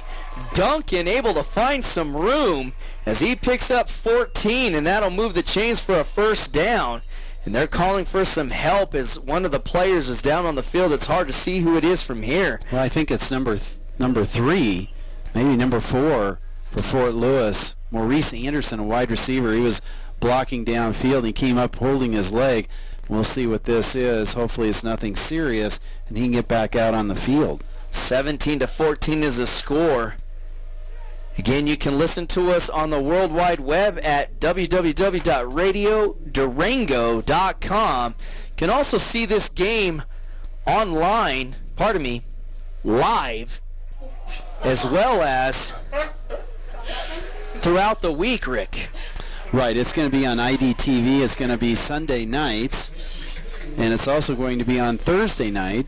And I believe it's going to be down at the Irish Embassy Pub on Sunday night. So you can go down there and get a Guinness and watch the game and listen to it. Number 4, unfortunately, for Fort Lewis, Maurice Anderson coming off with some assistance. Hopefully it's nothing serious and he can get back into the game. But it is going to be on TV down at the Irish Embassy. Hopefully people go down there and watch the game and root for Fort Lewis. Bodie Holt, Twins to the top. Micah Young spread out by himself at the bottom part of the field. There's a snap handoff to number 3, Duncan, but he's going to be met immediately after a gain of 2. So that brings up second down and 8. Well, number 99 for Oklahoma Baptist did a good job, Taylor Whitfield. And that's one of the few times today they've actually sort of stopped Fort Lewis on that type of play. And like I said, keep going until they stop it, and then we'll come up with something else. But Fort Lewis seems to have taken control of the line of scrimmage at this point. It seems to be moving the ball fairly well against this defense. Well, on top of that, you keep running the football. That's taking precious time off the clock as there's a snap thrown, pass out to number 7 intended for Micah Young. He's not able to hold on to the ball.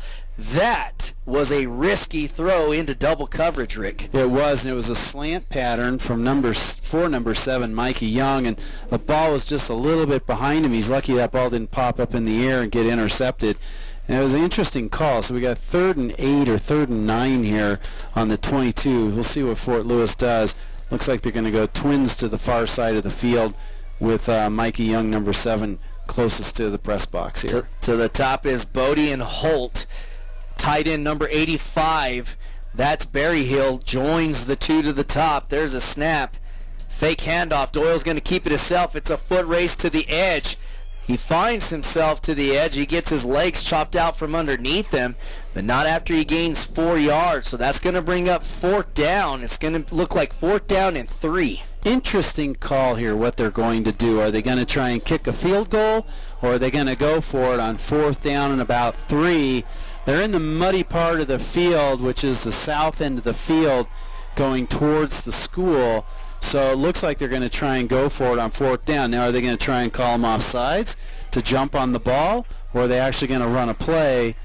It's going to be interesting to see what they do. I would imagine some kind of quarterback option. 4th down and 4 to go. There's a snap. Handoff to number 3, Duncan, and he slips as he tries to cut back on the field. That is no good. When we come back, 1st down and 10 for Oklahoma Baptist. We'll be right back shortly. Make sure to participate in this year's Journey of Hope 5K Family Run and Walk at Mercy Regional Medical Center.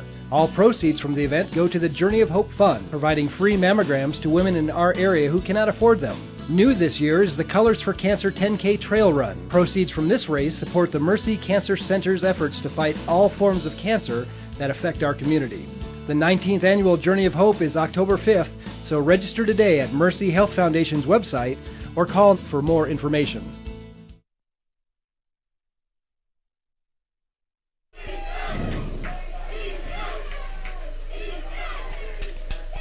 Welcome back. 17-14 is the score. There's a snap. The pocket collapses yet again. There's a pass. It skipped off the ground as it was intended for number 8. Had no opportunity nor chance to catch that football, Rick, as it was intended for Eric DeLay. Well, the play was originally designed to go to the right. The quarterback had to come back to the left side of the field. Number 8 for them, Eric DeLay, wasn't really open, and the quarterback had the ball slip out of his hands. They're now in a muddy part of the field, and it's definitely impacting both quarterbacks today, the conditions out here. 5:33 left in the fourth quarter. 17-14 is a score. Fort Lewis leads this game. 2 receivers to the bottom part of the field with a tight end, 1 to the top. And Fields, the running back, in the backfield. There's a snap. It's a bad snap. And we're going to have a penalty before we even get started that should go against the offense as a false start. It's going to be a foul start. It's going to be 2nd and 15, which is great. And again, they're down at the muddy part of the field, and this is not a good position to be in. And hopefully Fort Lewis can put a stop on here, get the ball back, and try to get some more points on the board. Well, we haven't brought this up to this point yet. Next week we are on the road, Rick. Well, I will be on the road. My buddy is ditching me next week as we make the trip down to Las Vegas, New Mexico to take on the Highland Cowboys. That's got a 1 p.m. start time. You can listen to it here on KIUP as well as live on www.radiodurango.com on the World Wide Web. Again, the game next week in Las Vegas, New Mexico. There's a snap looking for his receiver, number 8. He goes back to the other side. What a great play that was by the safety. The pass was intended for number 2. That's Nico Simmons. That brings up 3rd down and 15. Oh, Michael Benavides has done a good job today of covering, making tackles, blitzing off to the quarterback and stopping the run on some sweeps. And there he came around. The receiver did not make any contact with his open arm and knocked that ball down. It's going to be 3rd down 15. What a great play by number 21 for Fort Lewis, Michael Benavides, 5'8", 180-pound junior from Salinas, California. Trips to the bottom part of the field, 2 receivers to the top, and the quarterback grower in the backfield all alone. There's a snap. He's going to break the pocket. That pass was completed to number 8. That's Eric DeLay. He's not going to have enough for the first down, but they pick up a huge chunk, and that should bring up 4th down, Rick. It's going to be 4th and about 2, and we'll see what they're going to do here. I mean, 5 minutes left, and they haven't really done anything on offense. I'm surprised if they're going to go for it here. Hopefully Fort Lewis will stay home, make a good play, and not jump off sides to get them a first down. Well, right now, if they go for it, they may not have enough confidence in their defense, Rick. Wouldn't be a bad idea if Oklahoma Baptist took a timeout and talked about it. They're going to go for it. So 4th down and 1, tight formation. There's a snap. Handoff. Fields gets hit. I don't think they've got it, Rick. The defense comes through. That's going to be a turnover as they lose it on 2-yard loss. Wow, that was a great play. I mean, as they received the snap, we mentioned they were on the muddy part of the field, and the tailbacks just slipped at the very beginning, and that just kills it right there. There was no drive whatsoever after that point. Held but no gain. It's going to be 1st down for Fort Lewis. Huge defensive play for them, and again, the defense has stepped up. They've done a great job all day long holding Oklahoma Baptist in these type of situations. And Rick, would you expect anything less from a coach defense from Coach Riffalato? No, I mean, you know, he's high energy guy, and those kids are coming off the field. They like playing for him, and again, boy, everybody's just having some difficulty trying to maintain their balance. Why don't we go ahead and thank some of our sponsors. The athletic department would like to thank the following corporate sponsors: Comfort Inn, Durango Herald, Holiday Inn and Suites, Irish Embassy, Morehart Murphy Regional Auto Center. Go Skyhawks. 2nd down and 11 as the running back Wesley slipped. And again, Rick said this a couple of times. They're down on the muddy end of the field. And I hate to think that that part of the field is going to be damaged pretty much for the majority part of the season after this. And there's a snap, handoff to Wesley. He has a nice spin move as he was hit right at the line of scrimmage, but he's going to be able to get 2 extra yards on that spin move. So third down and 10. We want to thank a couple more sponsors from the athletic department. Seasons Rotisserie and Grill, Sirius Texas Barbecue. What's happening, Durango? Go Skyhawks. Number 81 checks into the game. Again, that's Jordan Benton. He's going to split out to the top. The tight end Van Vliek is next to him. Number 7 Young split out in solo coverage as well with the tight end number 85. That's Barry Hill. Number 16, the running back Wesley, lined up behind his quarterback Doyle. There's a snap. Fake handoff, rollout. He's looking for Micah Young. Pass was checked down to number 85, Barry Hill, and Barry Hill had nobody around him for about 4 yards. Rick, that ball is sailed. No chance to catch it. No chance to catch it, and you're right. Number 85 for Fort Lewis, Barry Hill. He was open, and that would have been a first down, and here we are. We're going to try for a long field goal. This is going to be from the 44-yard attempt. Right here is number 65. Comes onto the field for Fort Lewis in their special teams here. That's Chris Friesen. And Rick, he's got the leg. We've seen him kick it from here, but it's a muddy field. There's the snap, the hold. The kick is up. He slipped as he kicked it. And that is no good. And that's not a bad idea to attempt a kick, Rick, because they take over first down and 10 deep on this side of the field. So they're going to have the ball around the 25, 26-yard line. 2:56 left in the fourth quarter. Fort Lewis holding on to this lead 17-14. Well, another option would have been to try and kick a punt, which would have gone out near the goal line. And, worst case scenario would have been at the 20, and now they're at the 27.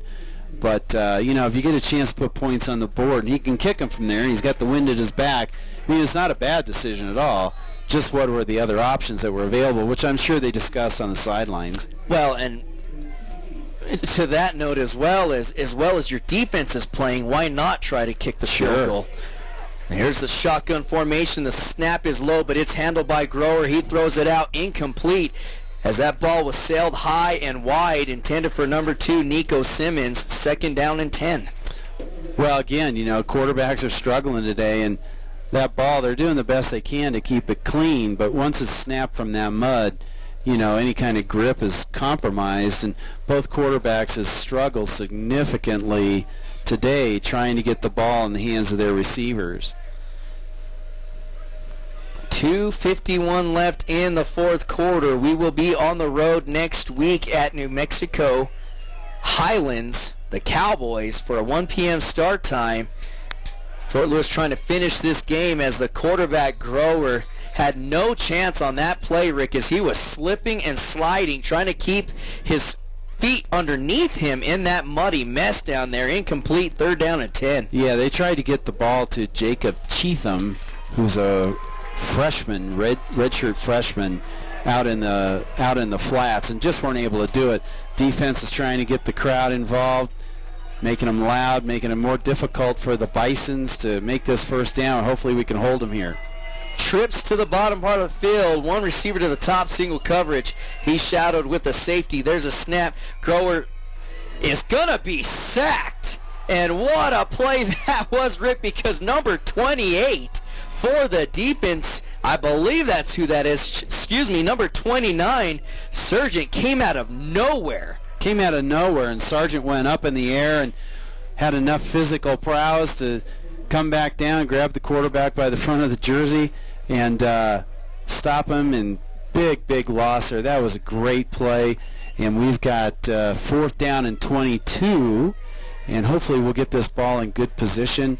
Certainly, it looks like they're going to go for it. So this could pretty much ice the game for Fort Lewis if they can put a stop on here. They've got to go for it. They have no choice, and a big play here. Here we go. There's a snap, trips to the bottom.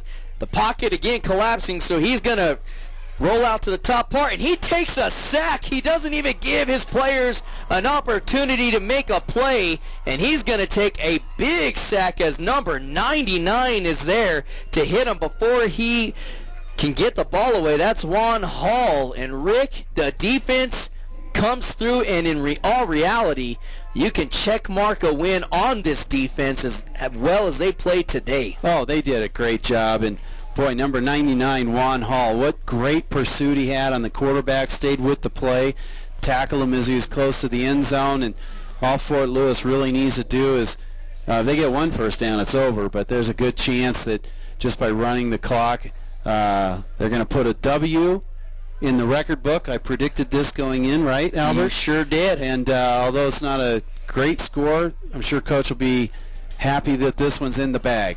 There's a handoff to number 3, Duncan, as he moves forward closer to that first down. As the clock continues to roll, he's going to gain 7. Rick, I'd like to thank a few more sponsors before we close today's game out. Well, the Department of Athletics would like to thank the following corporate sponsors: Coca-Cola of Durango, Durango Orthopedic Associates, and Mercy Regional Medical Center. Go Skyhawks! So Fort Lewis should take every bit of the play clock down as the clock continues to roll. They're holding on to a 17-14 lead. There's the snap, handoff to number 3, Duncan. Make no mistake about it, they still probably would love to find their way into the end zone. We're going to have another injured player on the field. It looks like he's holding his knee. That's number 75, the offensive lineman. And that's problematic. That's the center, Matt Crispo, number 75, 290 out of Centerville, Utah. He's a sophomore. It looks like he's holding his knee.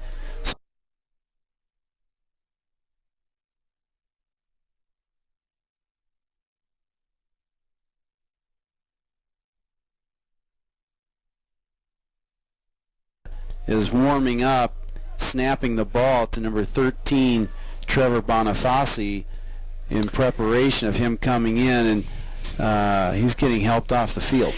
You know, unfortunately, Rick, Fort Lewis has had a number of players go down with injuries in this game today in those field conditions they're playing under. Yeah, I mean, this is tough on knees and ankles. The good part of it is that since it's so mobile and slick that they don't get locked down. So hopefully it's not too serious. We have both the trainer and the orthopedic surgeon out there, Dr. Lawton and Wayne Barger out there helping him to the sideline. You got to have tall people because he's a big guy. He's 6 foot, 290 pounds. Yes, sir. That is a load of a man right there coming off the field. We hope he's okay. 57 seconds left in this game. They should get the clock rolling. It'll be 3rd down and short, 3rd down and 3 for Fort Lewis. Again, they should let the play clock run down as far as it possibly can, and that's exactly what the offensive coordinator is going to do for Fort Lewis. Pending something crazy happening, Fort Lewis is going to chalk up to 1-1 on the season with a big win here.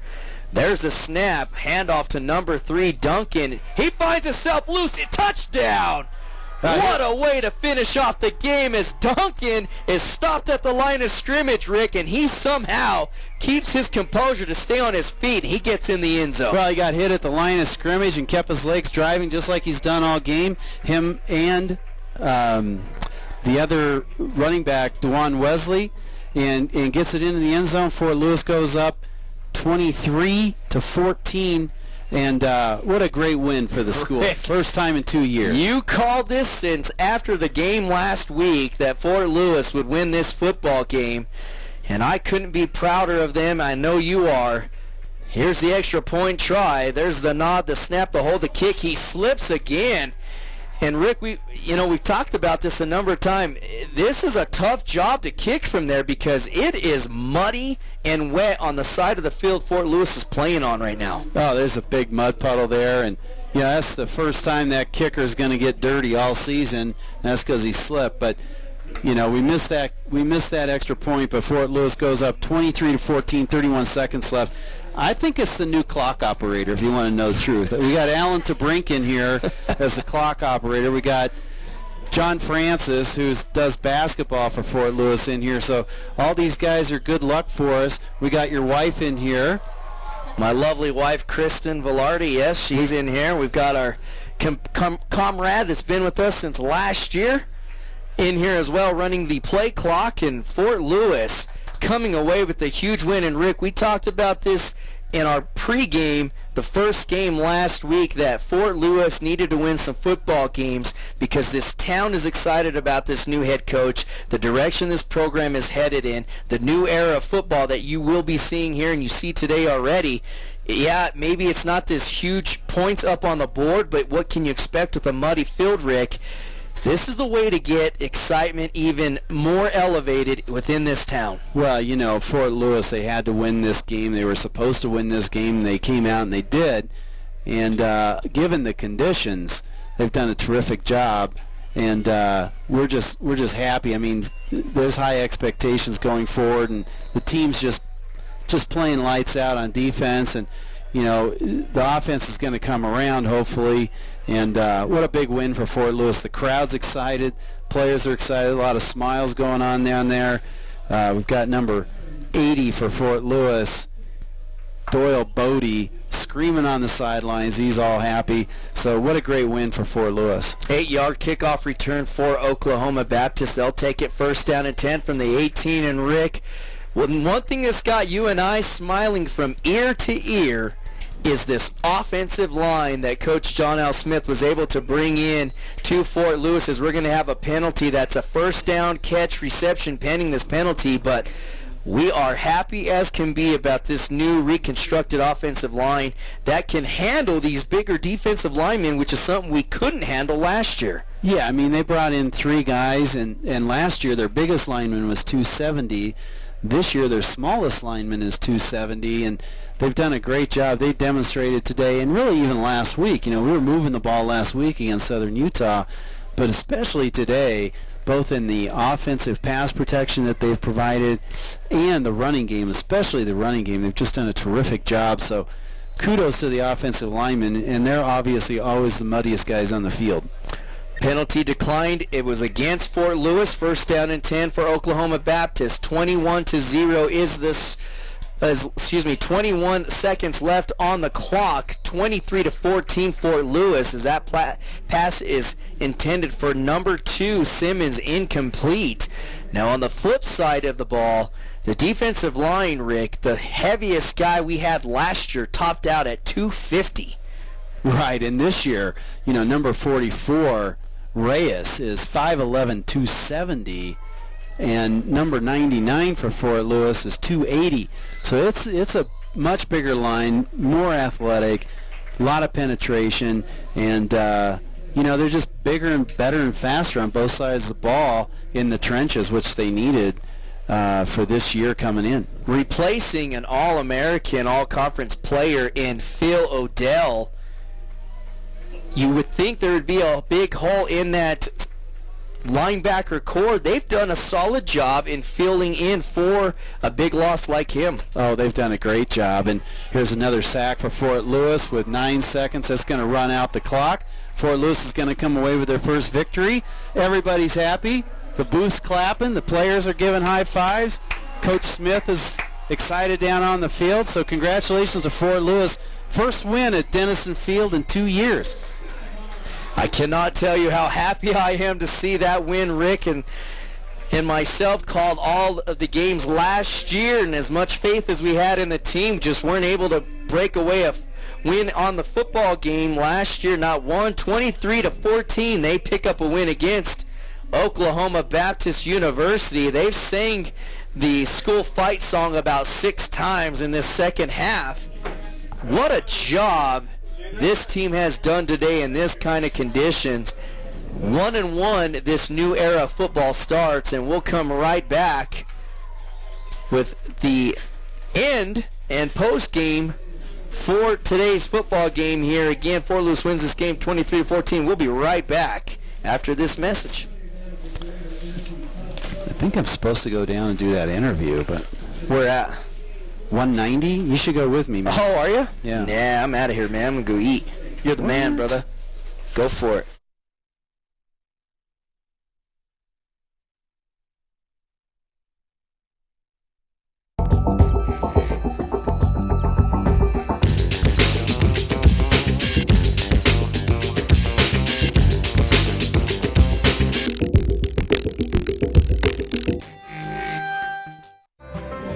Whether you make your plans over a barbed wire fence or over wireless internet, if you're coming from the stockyard or the stock exchange, Durango is right at home at the Diamond Bell, timeless and timely. It's full steam ahead at the Durango and Silverton Narrow Gauge Railroad. Enjoy a historic trip through southwest Colorado's rich scenery with daily train excursions through the spectacular San Juan Mountains. See the world-famous 400-foot drop at the High Line. Relax as you chug along the Upper Animas River and spend an afternoon in the historic mining town of Silverton. Stop by the depot or call 247-2733. Get more information on our website at durangotrain.com.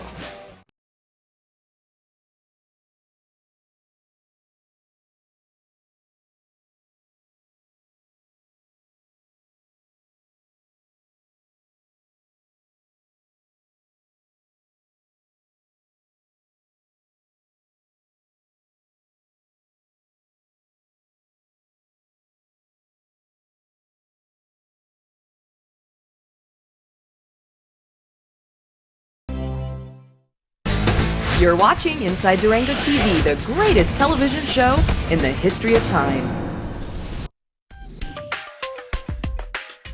One of the things that we promise every guest at Durango Motor Company is one low price, plain and simple, always. When our guests come on the lot, they get to see our best price hanging clearly in the window of every vehicle on our lot. They can just come in, select the vehicle that they want, and already know the price up front. Buying a vehicle should be a great experience, and that's what we provide. And taking care of our guests means one low price, plain and simple, always. Meet Dan. He owned a dog biscuit company, but Dan wanted more. So Fast Signs created a plan to raise Dan's business visibility. Now Dan has more sales, more stores, more of the good life. And more is what Fast Signs delivers. More than fast, more than signs. The local pub is a tradition dear to the heart of any town. Durango's local pub is the Irish Embassy, a favorite with locals for breakfast, dinner, or just a pint with friends. With a traditional Irish menu and all your favorite brews on tap. The Irish Embassy, Durango. We'll just start with the obvious question, general impressions. I mean, what's it feel like to finally kind of get that big program monkey off your back and get back in the win column here after the 11-game streak there? It feels great, but you know, like any other game, a good team, how a good team does, they go over 24 hours and then they move it away. Our coach is always telling us to tear out the rearview mirror. So we've got a good, important game against a great team, New Mexico Highlands. It's the start of the league, so you know, we're going to enjoy this one tonight. And then Sunday, we're going to look at what we can do to get better, because there's a lot we can do to get better, and we're going to correct the mistakes and get ready for the Mexico Highlands. And DeJuan, what kind of opened up there in the running game, particularly in the second half? It seemed like it was a little bit of tough sledding at times for the offense in the first half, but especially down the stretch, it seemed like the running game really got going. The offensive line, I give all the credit to the offensive line. I mean, they was making their blocks, staying on them, and they was doing their job. And then I guess us as running backs, we was just finding the holes and hitting them hard. And we bust big runs. And that was the key, basically, to the second half explosion from the running game. And what was the key for you guys, just generally defensively? Because it seemed like you guys were able to kind of hold the fort down a lot to allow the offense to kind of get going there late and really kind of keep them at bay and allow you guys to get back in the game and get ahead. Well, our defense, we've been working real hard. We've been watching tons of film. Even during the delay, we got in and still made the most out of it. We came back in and still did more game planning and stuff like that. And Coach Riffalato does a great job of getting us prepared, and we just go out there and execute. And what's it going to take to cut down on some of the mental errors and some of the turnovers? Because there were still a couple of those, and still a few of those hit or miss, and those are things I imagine you guys want to have locked up by the time you guys start league against Highlands next week. I'd say, which is always important for any team, attention to detail. Every time you come out to practice, you're paying attention to small things. Where are my eyes? Where are my hands? What are my feet doing? You know, where's my help? Where am I fitting within the defense?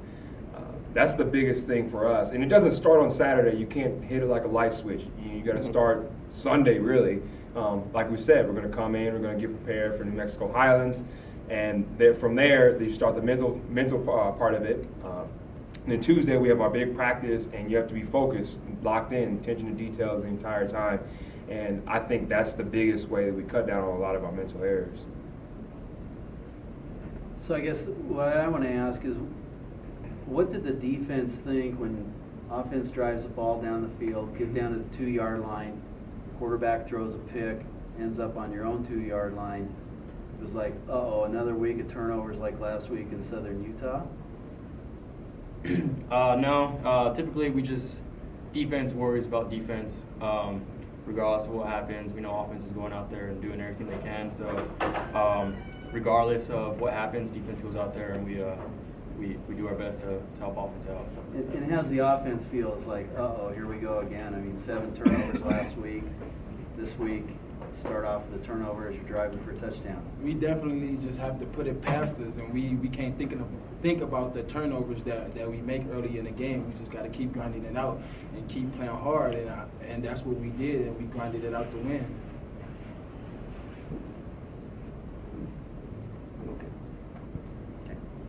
No more stupid questions. Coach, great to see you. Nice to see you. You guys done? Keep them intelligent enough. Okay, But, can you please keep it intelligent?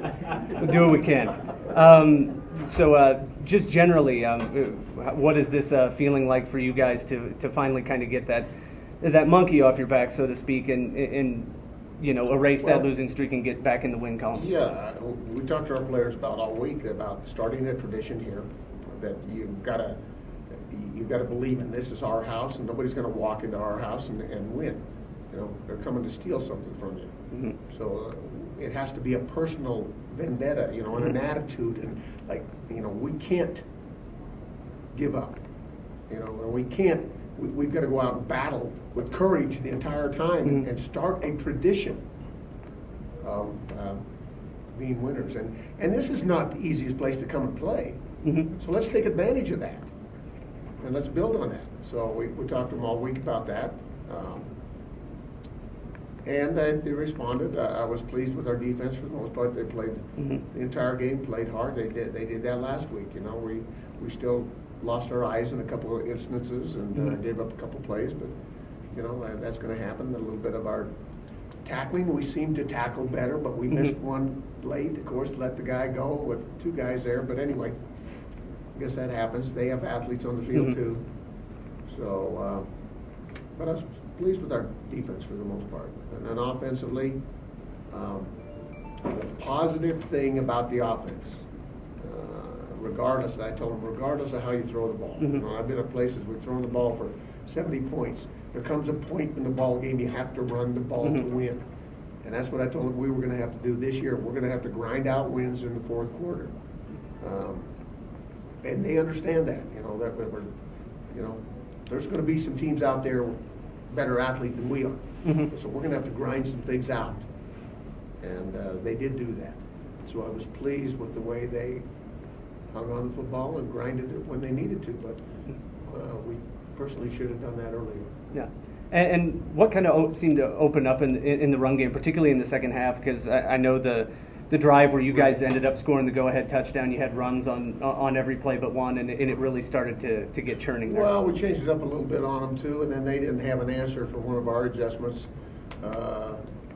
in the running game, and so they were searching a little bit, and we had them mismatched. You know, we had them outmanned, and they didn't have much to adjust to it. So I'm not going to get into much further than what we were doing. Yeah. But yeah. Our guys come out and run football, and that's what we have to do. And I notice up there on the board, it's got ball security and ball security was number 1 this week. Yeah, and eliminate mental errors. And I mean, that's what we did we talked to the coaches about if we get a weather delay, this is how we handle our delay. We come in and we treat it as a halftime. Well, this actually delay came before it was a halftime, before we ever went to the field. So we came in and we put film on. We went over again our scouting reports, the things that we were going to do as far as our game plan, and made sure that they didn't lose focus. So that's what we tried to do, and just maintain, go back out and get ready to go. And you did have a couple turnovers, the big one that led to the original score, and the one you guys were able to keep them, I believe, from putting up any points. What about the way what did you think about necessarily the ball security? I just love turnovers. Yeah.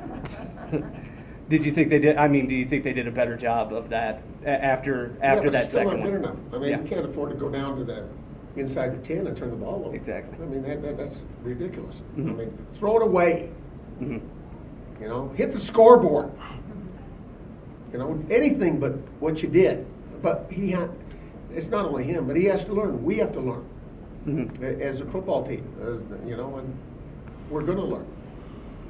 So anytime we don't secure the football, I'm not pleased with it. You know, when we had a wide out, cough one up. I mean, it was a sloppy day, but we've got that. To me, that's all focus. You know, technique, focus, mental concentration. It's just like catching a football. You know, what do you catch with? No, you don't. You catch with your eyes. See, you screwed up already. I'm off and running. I'm off and running. Game one. Right, but it's focus. If you'll catch the ball with your eyes, you're not going to miss it. So, you know, that's a focus deal that we really try to emphasize with you guys. Did the pick there early play any part in the quarterback switch for a couple series there? Well, thinking there, yes, it did, without a doubt. You know, thinking there was, okay, get him out of the game, let him sit and watch a series or two. Okay, calm him down, and then get him back out on the field. So that was our thought. I thought probably should have done that last week and didn't. So yeah, you're exactly right. You know, we got to get him out. Hey, just watch for a series or two, all right, and then get your tail back in there and get going. And were there any few things in particular that pleased you most about your guys' defensive effort today? A pretty good pass rush, a handful of sacks. Pretty good. It seemed like pretty good pass coverage with the exception of the one play. Well, I thought for the most part our tackling was good, and we did play the line of scrimmage good. I mean, that part, you know, I was pretty pleased with. We still lost our eyes, like I said, in the secondary a couple times. And then we got penalized for tackling the guy at the ankles. I don't understand what that's all about. Few of those things. Can I say anything bad about the RMAC officials? No, you loved them. I loved them. Exactly, I loved them. I still don't. I have to ask. I have to find out what that one was about. But anyway, yeah, I thought, and I was very displeased with. We had some unsportsmanlike calls. Okay, and we can't afford to have that. I mean, that's not a part of what we're all about. And I try to explain to them that you doing something like that is a selfish act. You know, you penalize all of these guys for your individuality and wanting to be, oh, you had a hole in my leg. Well, big deal, right? So you got to grow up and you got to be a man and you got to say, okay, I'm going to take a punch for the team. And that's what our guys have to learn. But yeah, hey, guy hits me, I take a punch for the team. That's part of the deal. That's part of being a teammate. So we still have to learn that, and that disappointed me. But it'll give us something to point to and so they can learn. And how are you guys doing health-wise? I know you lost a couple of guys. Anytime you're playing a game like this, with sloppy like that, you're going to have a bunch of ankles and knees, and we do. But I'm waiting to get the trainer's report. In coming off the field and talking to the trainers coming off the field, we think we're going to be okay. It's going to take some work to get them all back and ready to go this week, without a doubt, but we think we're going to be okay. Surprised by DeJuan Wesley and his performance? Not really. I thought DeJuan is a good player, you know, and last week his ball security was not good, but we expect that out of him. He came out of a couple mass confusions there that I don't know how he got out of, but he's a good football player, and he has to continue to grow, and we need him. Along with he and Duncan, I mean, you have to have two running backs to get through a season. How concerned are you with the passing game? Well, I'm concerned. Okay, I'm concerned, number one, with our decision making, and then I'm concerned with our ability just to focus and catch the football.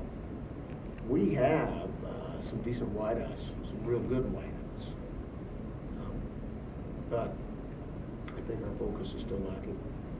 And then I don't necessarily like our decision making at times, but we'll grow and we'll get better, so we have to just continue to work on that.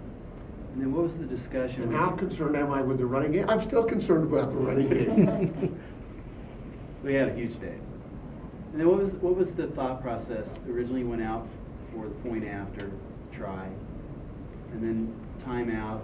You decided to go for 2, which made it a 3-point. Right. Well, that was a stupid mistake. Why do you ask stupid questions? It was a stupid mistake on the head coach's part, not checking the 2-point chart ahead of time. Okay? The fourth quarter, and particularly anytime you're up by 1, you're going to go for 2 every time. And as I looked up the clock, it must have been my glasses. I'm thinking, well, we're already up by 3. And no, my math wasn't good. So I'm being totally honest with you. So come on, are you stupid? Call timeout and let's go for 2. Well, and then there was a 4th down play when you decided to go for it on 4th down at the 18. Right. And why do that but not go for the field goal at that point? Well, because we're in the middle of the field and sloppy, and did you see us kick? Did you see us miss the extra point? I did. That kind of gives you an idea why we didn't go for the field goal. But we did go for it later. Right. But now you're talking, see, we had a makeable 3rd down, and it was a much more manageable 3rd down on the time we went for it than the time we kicked it, if that makes sense. Yeah. So that was the thinking behind that is, I'm not sure he can stand up, but a 3rd and 8 or 9 or whatever it was, when we went for the field goal, I say, hey, you got to gamble, let him take a chance to stand up. What was your discussion with Maurice on the sideline after he had the turnover after the catch that led to their touchdown? Don't ever clean our laundry in public. So I would prefer not to tell you. We had a little father to son talk, and centered around ball security and eliminating mental errors.